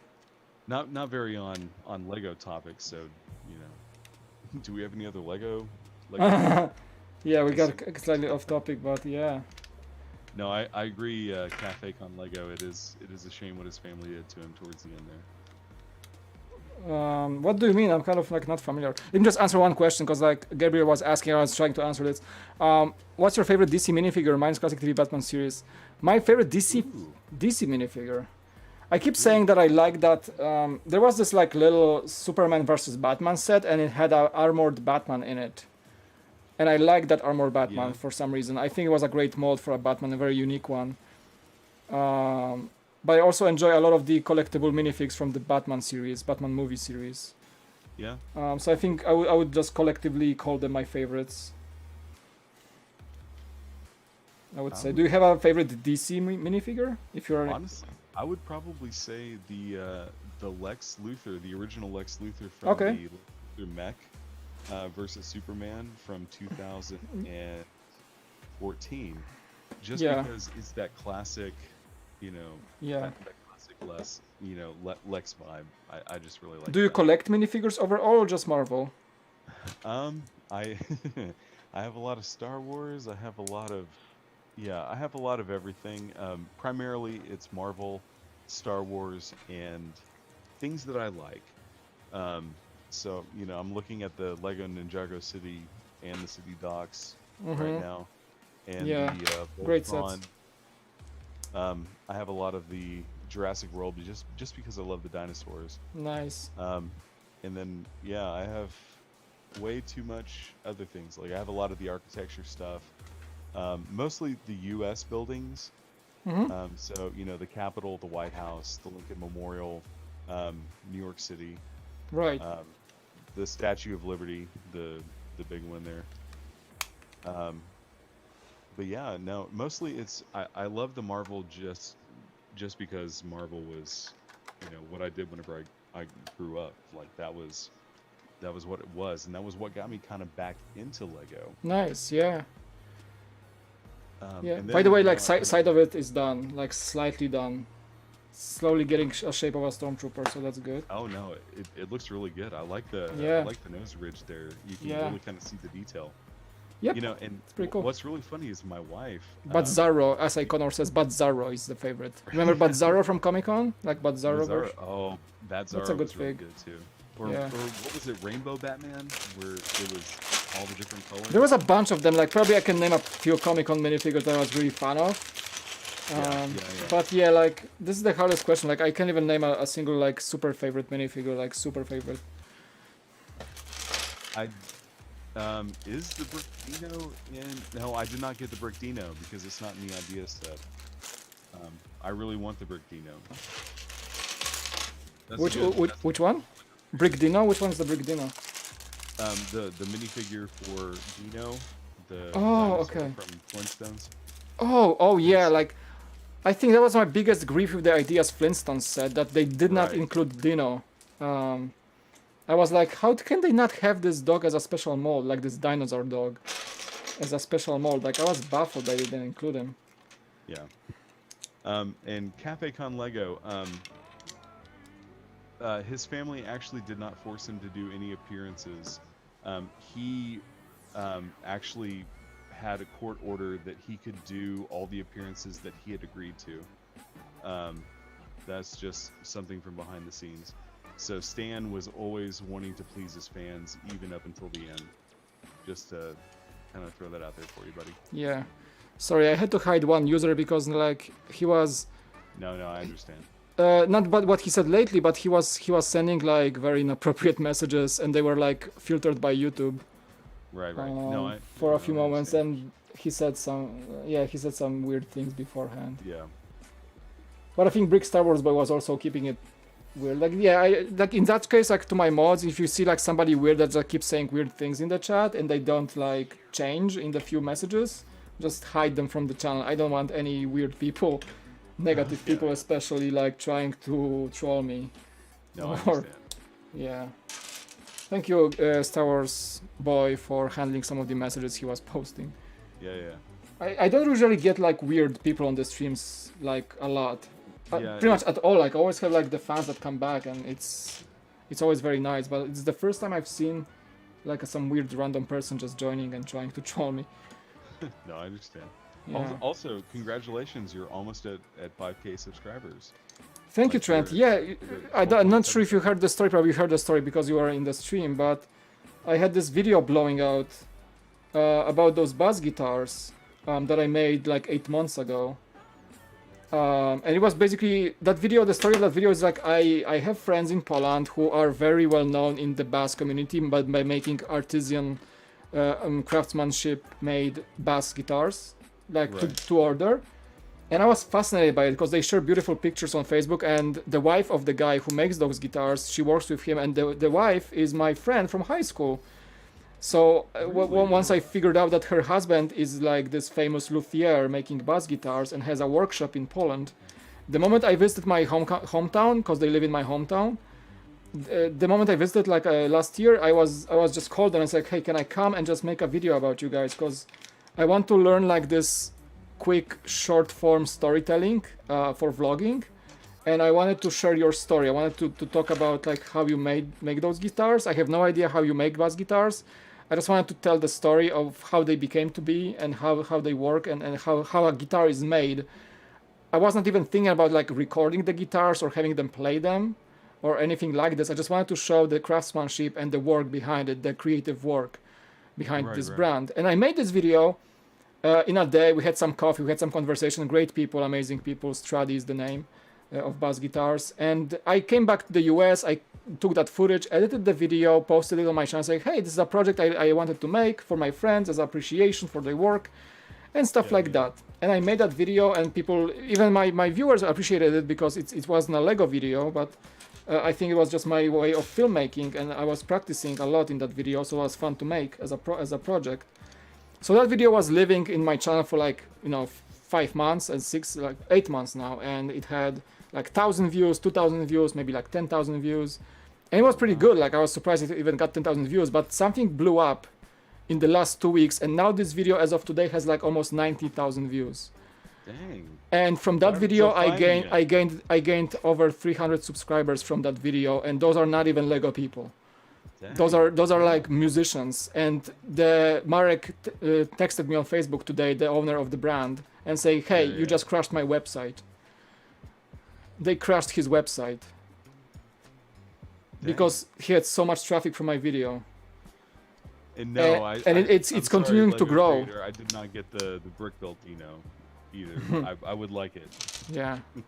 Oh no, that's awesome. So like, how many bases do they build a year? Like, is it just like, you know, local, or, you know, a small company, or very fine-tuned and craftsmanship type oriented?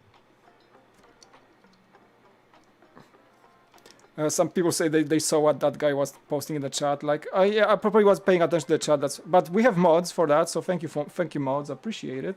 Yeah, we have Lego Creator wants to join. Should we have another guest? What do you think, Trent? Yeah, sure. We have the memer, Memer's been memer. You wanna join the stream? Just a quick etiquette. Like, if you join the stream and you're live, just, you know, we talk, we chat, we behave, and all that stuff. So I hope you understand. Because we didn't have you before with in the stream, but I'm gonna add you, so hopefully we can chit chat. That's Lego Creator in the chat, by the way. I think he was asking a lot of questions too. Yeah. So Lego Creator, I'm adding you to the. Can you hear us? Hey, Memer, are you there? We'll see if he can hear us. Yeah, you can join the. Oh, hello. Hello. Connection not established. That's okay. We can keep chatting. Keep I'm on the last bag, by the way, guys. So we're gonna be finishing soon. I was about to say, like, you look like you've got about a full Stormtrooper. Yeah, like our conversation actually calmed me down. Oh, you can hear us? Yeah, I can hear you. Oh, okay, Excellent. that's fine. Well, Great. welcome. How you doing? Good. I might sound a little, like, childish because, like, whenever I call or I'm recorded, I sound really bad. You sound good, man. Don't worry about it. Yeah, I mean, your microphone is a bit loud, but I'm gonna just adjust you so you can match our levels. Yeah, okay. That's fine. Don't worry, you sound good, man. So, Brick Star Wars boy, my favorite Marvel movie is probably, and it's gonna be controversial, but I'm gonna say Miss Marvel, or Captain Marvel. I'm sorry, Captain Marvel. Oh my God, C. O'Connor is saying, bye Mike and Trent, it's 4:15 a.m. in Ireland. Oh, Jesus Christ. I keep forgetting he's from Ireland. Like, I'm always baffled he's watching my streams. Thank you, C. O'Connor, and I get some sleep. Jeez, I keep forgetting I stream like late on the weekdays and people join from Europe and it's like super late for them. I appreciate it even extra more. Jeez. I know how I was. When I lived in Poland, I used to watch streamers from the US, and I also would like zone out and like sit on a stream until like 3 a.m. Yeah. And I would fall asleep with my phone, and I would just like wake up and see the stream is like still going or something. So cloning around to answer that question, why Captain Marvel is one of my favorite Marvel movies. Mm-hmm. It's probably because of the positive message that, you know, is sent for everyone, not just like, because everyone in the media especially like latched on to the, you know, female centric, you know, Yes. empowerment, which I think is a very awesome and wonderful message. Mm-hmm. But just in general, like the way that they portrayed Carol Danvers realizing and you know, holding on to her superpowers was more empowering than any other superhero movie, in my opinion. There were many other visually stunning and probably more important, you know, superhero movies, but Captain Marvel, I love. That's, It was a good that's- movie. That's my own little thing. Can you remind me, like, because I didn't pay attention for the news at that time when the movie was airing. Like, there was some sort of a controversy with her and the movie. Like, was it for her, like, defending the female-centric, like, superhero genre? What was it? Like, there was some sort of a backlash towards her. Like, did she comment something wrong? Like, I didn't really pay attention, but I just saw the No. article saying, like, oh, Lee Barson, how she called, like, Leah Barson. What's the name? Brie Larson. Yeah, Sorry, Brie Larson. Yes. She got a lot of backlash for that movie, and I couldn't understand why. A lot of it was more tailored towards a lot of the narratives that other people were pushing. So like she did a lot of interviews where she said, yeah, this is a female empowerment movie, and certain instances didn't like that. But also she got in trouble at one point whenever she said that this was the most important female superhero movie that's been made so far, and it was like right after Wonder Woman, and that caused a little bit of a controversy. I see so that. Had a couple of different things around. Yeah, I think Wonder Woman was like this actually one of the first like really big movies that was focusing on a female superhero. In that way. I mean, there were movies about female superheroes before, but I think Wonder Woman, because of her iconic appearance as a Wonder Woman and one of the most biggest female icons in the history of comic books, finally, like this movie, like brought attention to actually female superheroes, and I like this movie. I think this is like one of the only DC movies of the new genre that I really enjoyed. No, I agree. Yeah. Yeah, and Vivid, yeah, I totally agree. Me and my wife agree that a lot of them that are, quote unquote, sold as female empowerment movies are done really, really badly. That's why I've really liked Wonder Woman and Captain Marvel. I thought it was pretty good. Alex, yeah, absolutely. As a single superhero, she's way overpowered, but hey, we're gonna have that. Well, she has some extra. She basically. At the end of we can spoil because it's so way beyond. But at the end of Endgame, Wonder Woman, like my God, what's her name again? Brie Larson. Which one? Brie Larson, yeah. What's her superhero? Oh my God, I just. Captain Marvel. Captain Marvel, yes. I just forgot the name. Captain Marvel. When she like comes back and brings the fight back against Thanos. Oh yeah. That was pretty dope. Deus Ex Machina, though, but it was still wonderful. Yeah. Although, Gabriel brings up a good point. Mike, what is your favorite Lego video game that you've played? I only played one video game from Lego. It was Marvel Super Heroes 2. Ooh, really? Yeah, that's funny because I never played Lego games before. Honestly, I did not. This game I only purchased because like it was on sale and I wanted to have something to play with my kids so they could get like entertained and stuff. And yeah, I did enjoy it quite a bit. Like that game, and I think I do have the Harry Potter game and the Lord of the Rings on my Steam because I picked them up from some promotion. Or I think I was given them for free for some like code giveaway or something.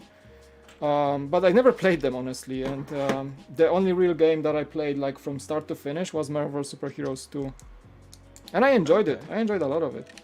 Yeah. The Lego Star Wars had me happy. I've honestly played every single Lego Star Wars or. I'm not Lego sure why. game, I'm not sure why I never played Lego Star Wars games. I'm not really sure why I did not. Yeah, honestly, Maybe I should. We're not very user friendly. It wasn't until you got the full story that it actually. I watched a few streams this week because a lot of YouTubers were playing the Star Wars game for some reason. And Bricks O'Brien was playing it on Beyond the Brick stream, and he's playing another episode tomorrow. Actually, you guys can tune in to Beyond the Brick stream at 1 p.m. Eastern. Tomorrow with Bricks O'Brien. He's gonna be playing a Star Wars game, Lego Star Wars. Second, I think the prequel trilogy. I think this time around, or maybe the actual old trilogy. I'm not sure. But Matt was playing it, and what the game I want to play in the future, maybe even on a stream, is the upcoming the Saga, the remake, the thingy that they're launching. Yeah, that actually looks pretty good. Yeah. My favorite to date so far is Lord of the Rings or Indiana Jones. Those were two of the best games I've played for a while. By the way, welcome Brick Vibe to the chat. Ook or okay. Caught the stream. Welcome. Embrix, hey Brick Vibe, he's just saying. Oh, and I think our guest just left. I don't think he wanted to talk. Vivid username, welcome. By the way, thanks guys. I know like many people are like let's talk about Lego. We're trying, but I think like some streams, like the latest streams, I did not have any guests on. Like this time around I felt like having some guests. So honestly, when the stream is like with a guest like you, Trent, it sort of becomes like this very nice conversation between us. And the chat is felt left behind. I think that's what it is. No, and I understand, and I feel bad. That's why I've been trying to, talk No, that's with the great. chat Like I enjoy talking as much as possible. But I also noticed like if like other streamers, like the bigger streamers like MNR or people like this, they do like massive streams with like 1,000 viewers. It's hard for them to even catch any messages at all. So it's funny. But no, if anyone also like I'm currently in the medical field or the medical testing field, and so if you have any questions around exactly COVID-19, that is a great opportunity. I know like everybody talks about it, and probably you guys are sick of this word, but whoever's joining, we have a rare opportunity. But I hope you, Trent, will join more in the streams because it's awesome talking to you. But Trent, whoever's joining right now, Trent is a medical professional actually working in within the field of testing for COVID-19. So if you guys have any questions, he's a very good person to ask, I think. Yep. And if I don't know, so I go will for tell it. you I don't know, and we can go from there. Yeah, thank you, Trent. I appreciate your input. Yeah. I personally, I find this conversation very interesting. I know people are like, oh, this should be a Lego stream, but I'm interested in many things, and this topic also interests me because it affects everybody. So I do enjoy having Trent and listening to his input about this, and it actually makes me more informed. I think you are the first in the first line of defense against this situation, and I think you have more insight than myself reading random news articles from overreacting sources.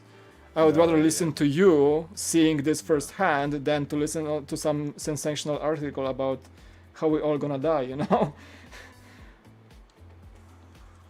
Yeah, so if you guys have any questions to Trent, he's more than happy to answer. That's awesome. Yeah, and a lot of it is, people often are scared of what they don't understand. Exactly.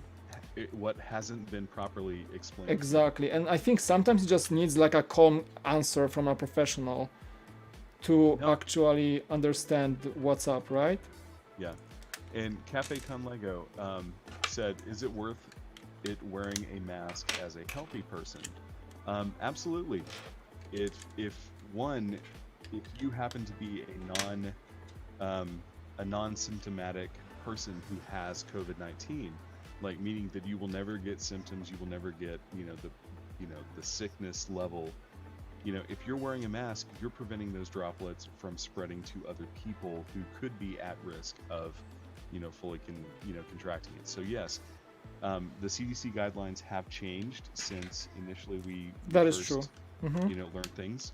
So yes, if you have a mask and is not taking away from a frontline medical professional, wear a mask whenever you go out in public, or you can even cover yourself, because you don't have to be wearing an N95 respirator or N95 rated mask, because you're trying to protect other people from what you potentially have. I see. That sort of thing. What would you say about would you differentiate wearing a mask when going to a grocery store against wearing a mask when you're just like wandering about on a street? Does that make a difference?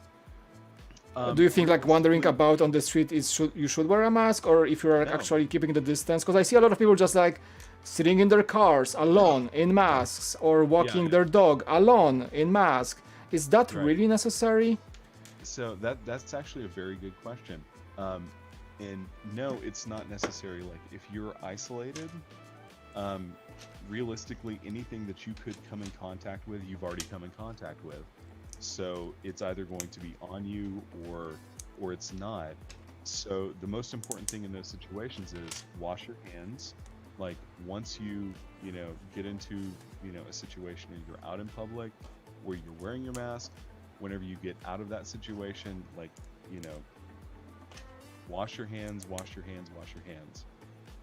And then, you know, if you're separated from people, you know, the current speculation, because honestly, we do not know everything about, you know, the spread rate, you know, the transmission and everything Mm-hmm.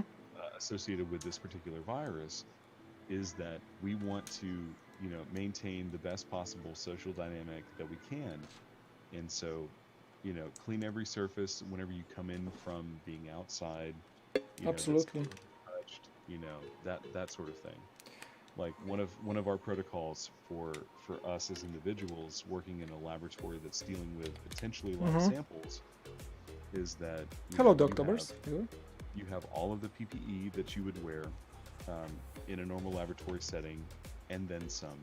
You have Mm-hmm. extra steps where you do not track anything outside of that room, and then you have an added layer outside of that where you decontaminate yourself or decon yourself either immediately after leaving the facility or before you go into, you know, a room with your family or loved ones, that sort of thing. Exactly. Yeah. Yeah. Great touch on it. I had like one question more in mind. Oh, I know which one. Because a lot of people are talking like that. How low of a risk is it to like get infected through an item like a package arriving to your place, or by not disinfecting a grocery store bag you just brought home? Do you think you should disinfect those items, or the risk is too low? With packages from a grocery store, I would say yes, it is important to, you know, disinfect. Because like I disinfect, for example, I clean all the bags and produce that are not like I wash the vegetables and everything, but like a pack of ham I disinfect right after before I put it in the fridge, for example. So you do think it's wise to do so? Absolutely, and that I would say is just a smart added layer of protection. Like, and even Mm-hmm. things that to you, like, you know, the mail carrier that drops the package on the door. There is a lower retention rate for COVID-19 that is currently understood. This could, you know, potentially be proven, you know, different later on. Mm-hmm. But as our current understanding is, on cardboard and porous surfaces, it has a lower survival rate, so it doesn't stick around as long. So with packages, you know, the majority of your transmission is going to come directly from the person who is dropping it off. I see. So yes, I would say wiping it off, or once you open it, discard the package, wash your hands, you know, discard anything that it might have touched, and just kind of keep that separate. That's Yeah. kind of what you go for. That's a great advice. Yeah, I was wondering. Like, I try to keep it safe. So yeah, I do disinfect packages. Like anything that comes from the outside, I try to at least clean with alcohol-based wipes. Yeah. So that's And a no, good thing. Alex, that's a very good point. Alex says, could the mask not be problematic because people aren't used to wearing them and may cause you to touch your face? No, that's a very, very true and valid point. Because anything that you're not used to having around an area that you're not used to having it, you're going to want to tug at it, pull at it, readjust, and everything. Mm-hmm. The most important thing is, you know, consistently washing your hands and not touching your your oral membranes. So your eyes, your nose, don't pick your nose. And if you're wearing a mask properly, you shouldn't have access to your nose or your mouth. And if you take your mask off, which you should only be wearing a mask every 6 hours, and then discarding it, washing your hands, and then putting on a new one, Mm-hmm. you know, you constantly want to be washing your hands. And that's one of the biggest things. Yeah, You're excellent very points. correct, Lego Creator. The USA has still not mandated you have to wear masks, unlike every other country. Why do you think the US still has not done this? I would say a lot of it is supply, because True. if they suddenly said everyone should wear masks, or some covering, then we would lose a lot of the frontline defense that we have for our nurses and doctors that are dealing with active patients, and that's one of the things they're most worried about right now. And so currently the CDC is stating that a bandana or face covering is just as effective for potentially stopping a spread from non-symptomatic people, and that's why they've kind of changed the position from like N95 pretending everything else. Yeah, the only reason I have an N95 mask is because my wife has received them from her lab. So like I know, like I'm aware that I should not be buying an N95 mask for my own, because those are for medical professionals. But my wife was given basically a stock of them for the family through her lab, as it was like basically I don't know, because of she works at university. I think the lab just has those masks as a protection for their like chemical compounds they use. Right.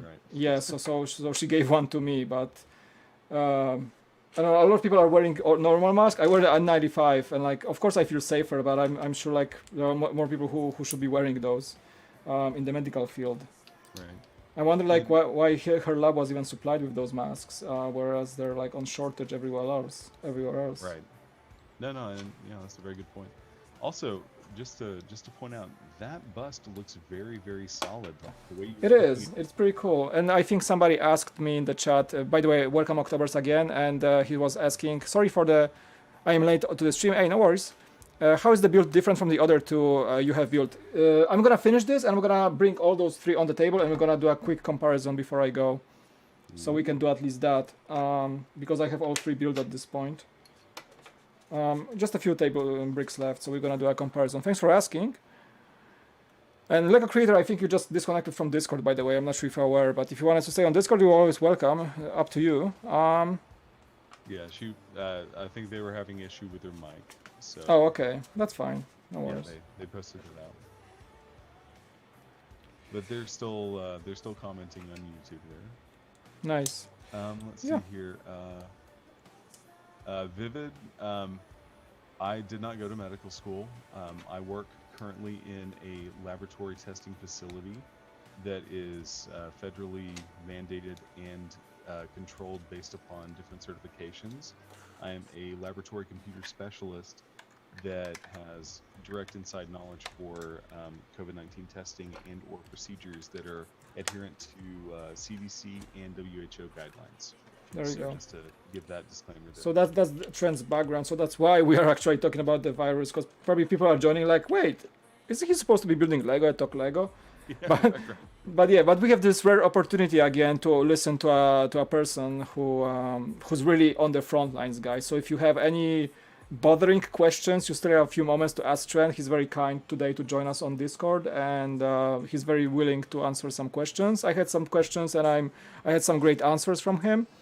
So if anybody in the chat wants to do so, I know it's a Lego stream, but I know we should not be talking too much about COVID. But to calm you all down, Trent has some very, very good points. So I do appreciate that conversation. Also, just watching you build like this thing, oh man, I've got to get these busts. Gotta get because one? I really like them. They look so good. They are great. I think I just killed one panel, like I just pushed too hard on it. And so here's the thing, you gotta be careful with this, because it's all Okay. brick built. So that's one point I have to make. It is brick built, so that means that you may, like, especially that area around his like breathing thingy. Right. You see, so I'm just knocking off the bricks because Yeah, it's all like very close to each other, so it's Yeah, easy yeah. to knock it off, or like I do right now. It reminds me of one of the like the way that they did the first gen brickheads, if that makes any sense. Like the way that they had the overlap for some of the details, and they would just fall off. Yeah. I'm trying to think, because the Batman was like that with the ears, the Earth Owl, because it was just a single See, this is like falling off right slight now. slope. Yeah. But still, like, Yeah, I mean, these look great. I just had to readjust it because it was wrong in the first place. I was like, oh, I'm hoping he didn't break it for me. No, I think I got it. And the other one goes on the other side. Cool, I think that's about it. And I there was like one piece here that was like just doing the little angling. Yeah, Vivid brings up actually a very good point. Mike, would you recommend buying Lego as an investment to sell off later, or Finished. just money in your bank to compound? I mean, kind of asking the wrong person because I'm not a Lego reseller. Finished, by the way. I'm gonna bring all three on the table. I'm not a Lego reseller, so I don't really like. I have a lot of unique sets in the boxes. I have some of the older sets. I have the UCS Sandcrawler. I have the Slave 1 somewhere here, but this one actually gonna get built. I have, I think, the Silent Mary. I have the Disney Castle, the Millennium Falcon, all in the boxes. I have the Bugatti Chiron in the box. But I just have these because I want to just build them at some point in time. I just don't have the space to display it. But overall, like if I have to answer you honestly, yes, I think Lego is a good investment. A lot of these sets I have went up in value quite a bit. So if you can buy a good set like that's collectible, direct to consumer, that's why the reseller market is actually active, and the collector's market is willing to pay the price. So unfortunately, as much as I don't really like that fact about Lego, it is a good investment. I think many people are making money honestly just flipping Lego. It is true. I won't deny it. It is true. Like I won't lie to you. But I'm like not this kind of Lego fan, honestly. Yeah, if you can afford it, because like most of the time, the way that I would approach it would be I would want to buy one to save and then one for myself to build, just because that's the way I am. I would run out of space so quick. So make sure that that's the avenue that you want to go. But yes, it can be very, very profitable to do that. I'm so sweaty. Like it's so hot in this room. Like my fan is not doing anything. It's crazy. By the way, guys, I'm finished. So we're gonna be wrapping up the stream. Just want to take a few moments to do a quick comparison. I think I'm just gonna do a video as well about, comparing them in the end. I still have to review this one and this one. This one is already reviewed on my channel. If you didn't watch it, go for it. Many people are vouching for Boba Fett because of the iconic status of the character, and he's the only one that has any sort of function, as you can see. And yeah, he's the most iconic, but as you can see, he's also the smallest, both brick-wise, brick count-wise, and also size-wise, because those bulky, chubby guys just have chubbier cheeks because of the helmets. So Boba Fett is probably fan favorite. My favorite is the TIE Pilot. It's weird because even though I find them to be very comparable when it comes to shaping, and many people hate it on the Stormtrooper, and I think Trent, we talked about this, but I'm gonna join other YouTubers on the train that this actually looks better in person than on the box. It doesn't bother me how chubby these parts are, or like there's a bunch of stickers on the side, and people said like maybe his nose is too chubby. But I think honestly when I hold it that way and I look at it, the more I look at it, the more I like it. So I don't think there's anything to hate on him, honestly. Maybe he's the least popular, but taking those three into account as a consideration to if you should get the collection or not, I think each to their own, and each fulfills its own gap. So they are all quality builds. The most fun I had building was with Boba Fett. I think has the most fun building because he's the most diverse. These guys, you basically build the left and right side to it, and Boba Fett has some, he's not he's asymmetrical. He's not symmetrical. That's the word. And has the function. So I think it was the most fun to build. Those two, I would choose still this one, and this one would be the least favorite. But saying that, I'm not saying that I don't like them. I like each one for its own specific way.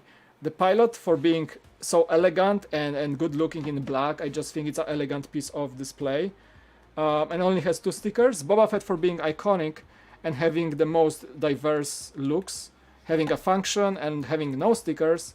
Stormtrooper for looking better than expected, honestly. And a disadvantage is having a bunch of stickers. Stickers are here. There's 2 on the nose and more on the side. All the plaques are printed. They are very solid. As you saw me messing up in the stream, I built something wrong inside the stand. I think it's still there, but I don't care at this point. And once you build the stand, there is no way of taking down the stand without a use of a tool, honestly. Like, I had to get those pins out because there is no other way.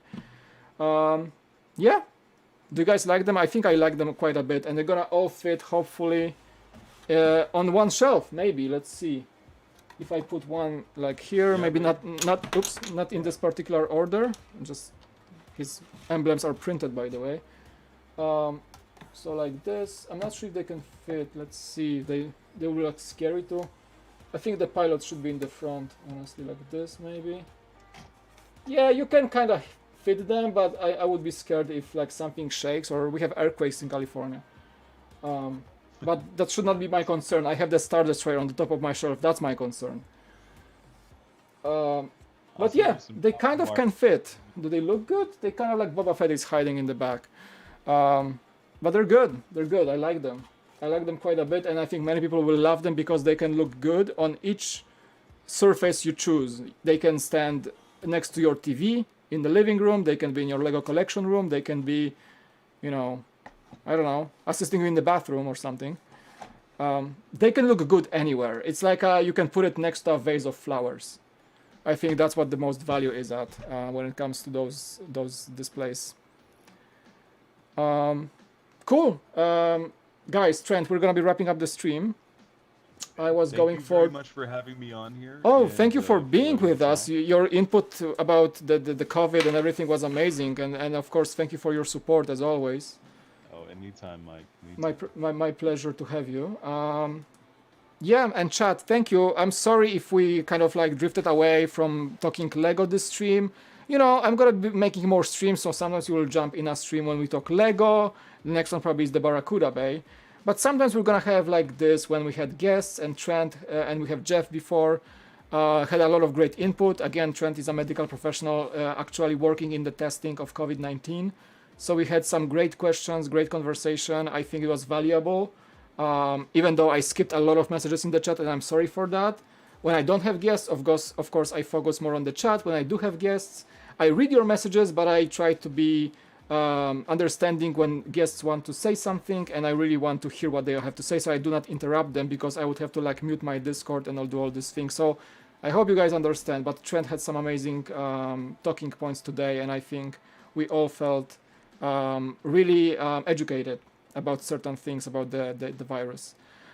Yeah, cool. Absolutely. Thank you, Trent. And I guess as a final statement, I would say if you have questions or concerns, feel free to reach out to local authorities and the CDC website.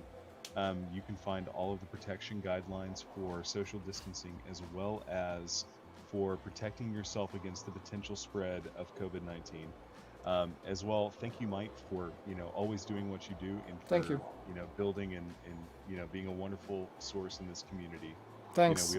We love seeing from you and hearing from you, and seeing your joyful spirit while you build Lego and give us thank a you. little bit. That's so kind. To our day. Thank you. Thanks, Trent. And before the Brick Film says that this one was the least PG-13. Well, Jeff has some good remarks, I would say that. And Jeff is like a strong-worded individual, and I like him for that. I think he speaks his mind. He's my patron as well, so we talked a bit before, and I know he speaks his mind, but he's a very cool guy as well. So at least I won't get shut down by COPPA if I have like less PG-13 streams, that's for sure. So thank you everybody in the chat. Brick Star Wars Boy, thank you for being a mod once again, amazing job. Thank you. Cafe Con Lego, Vivid username, The Octobers, thank you guys for joining. Trent, you as well, of course, you're in the chat still. Clonen, welcome and bye bye. Thank you so much for being here. Alex as well. Who else we had? Our Toy World just said hello a few moments ago, but we're actually wrapping up. Yeah, we had few amazing people in the chat as always. Ethan, Kai, a lot of the viewers that keep coming back for my stream, so I appreciate that. Next stream, we're gonna be probably, I won't be doing stream until like, I can't promise on the weekend, because I think I'm gonna dedicate this weekend to my family. But I do have the Barracuda Bay arriving tomorrow, so that will be a streamed set. I just have to plan it out, because it's gonna be probably I guess, guys, 3-4 streams, few hours each. It's a big set, so I'm not even trying to approach it and build it fast. It won't be that way. Like, I know I'm a slow builder on the streams, and it's not gonna happen. So we're gonna stream the Barracuda Bay, but not sure if that weekend, probably somewhere next week or next weekend. I'm gonna let you know, of course, on my social media as always. Again, you can expect me or not expect me, or I may or may not be on the upcoming podcast of a certain YouTuber on a certain Saturday. So tune in for that on this Saturday. We just recorded this today. Cafe con Lego says it was valuable. So yeah, people are taking good points from this stream, and I think that was the goal, to have some valuable input that people can take home and stay safe. And of course, as Trent said, listen to the guidelines of your local authorities, listen to the health officials about how you should behave and what you should do outside of your home. Wash your hands, keep it safe, don't kiss strangers on the street, don't do that. Just be reasonable, be responsible, and listen to officials, and don't listen to the panic driven websites, please. No. Just keep building. Just keep building, as Trent said. Okay, guys, thank you so much for tonight. I'm gonna go to my family, watch some movie, probably chill a bit. I think this stream went a few minutes extra, but I'm fine. I love you guys all, and we're gonna see you in the next one. Peace out.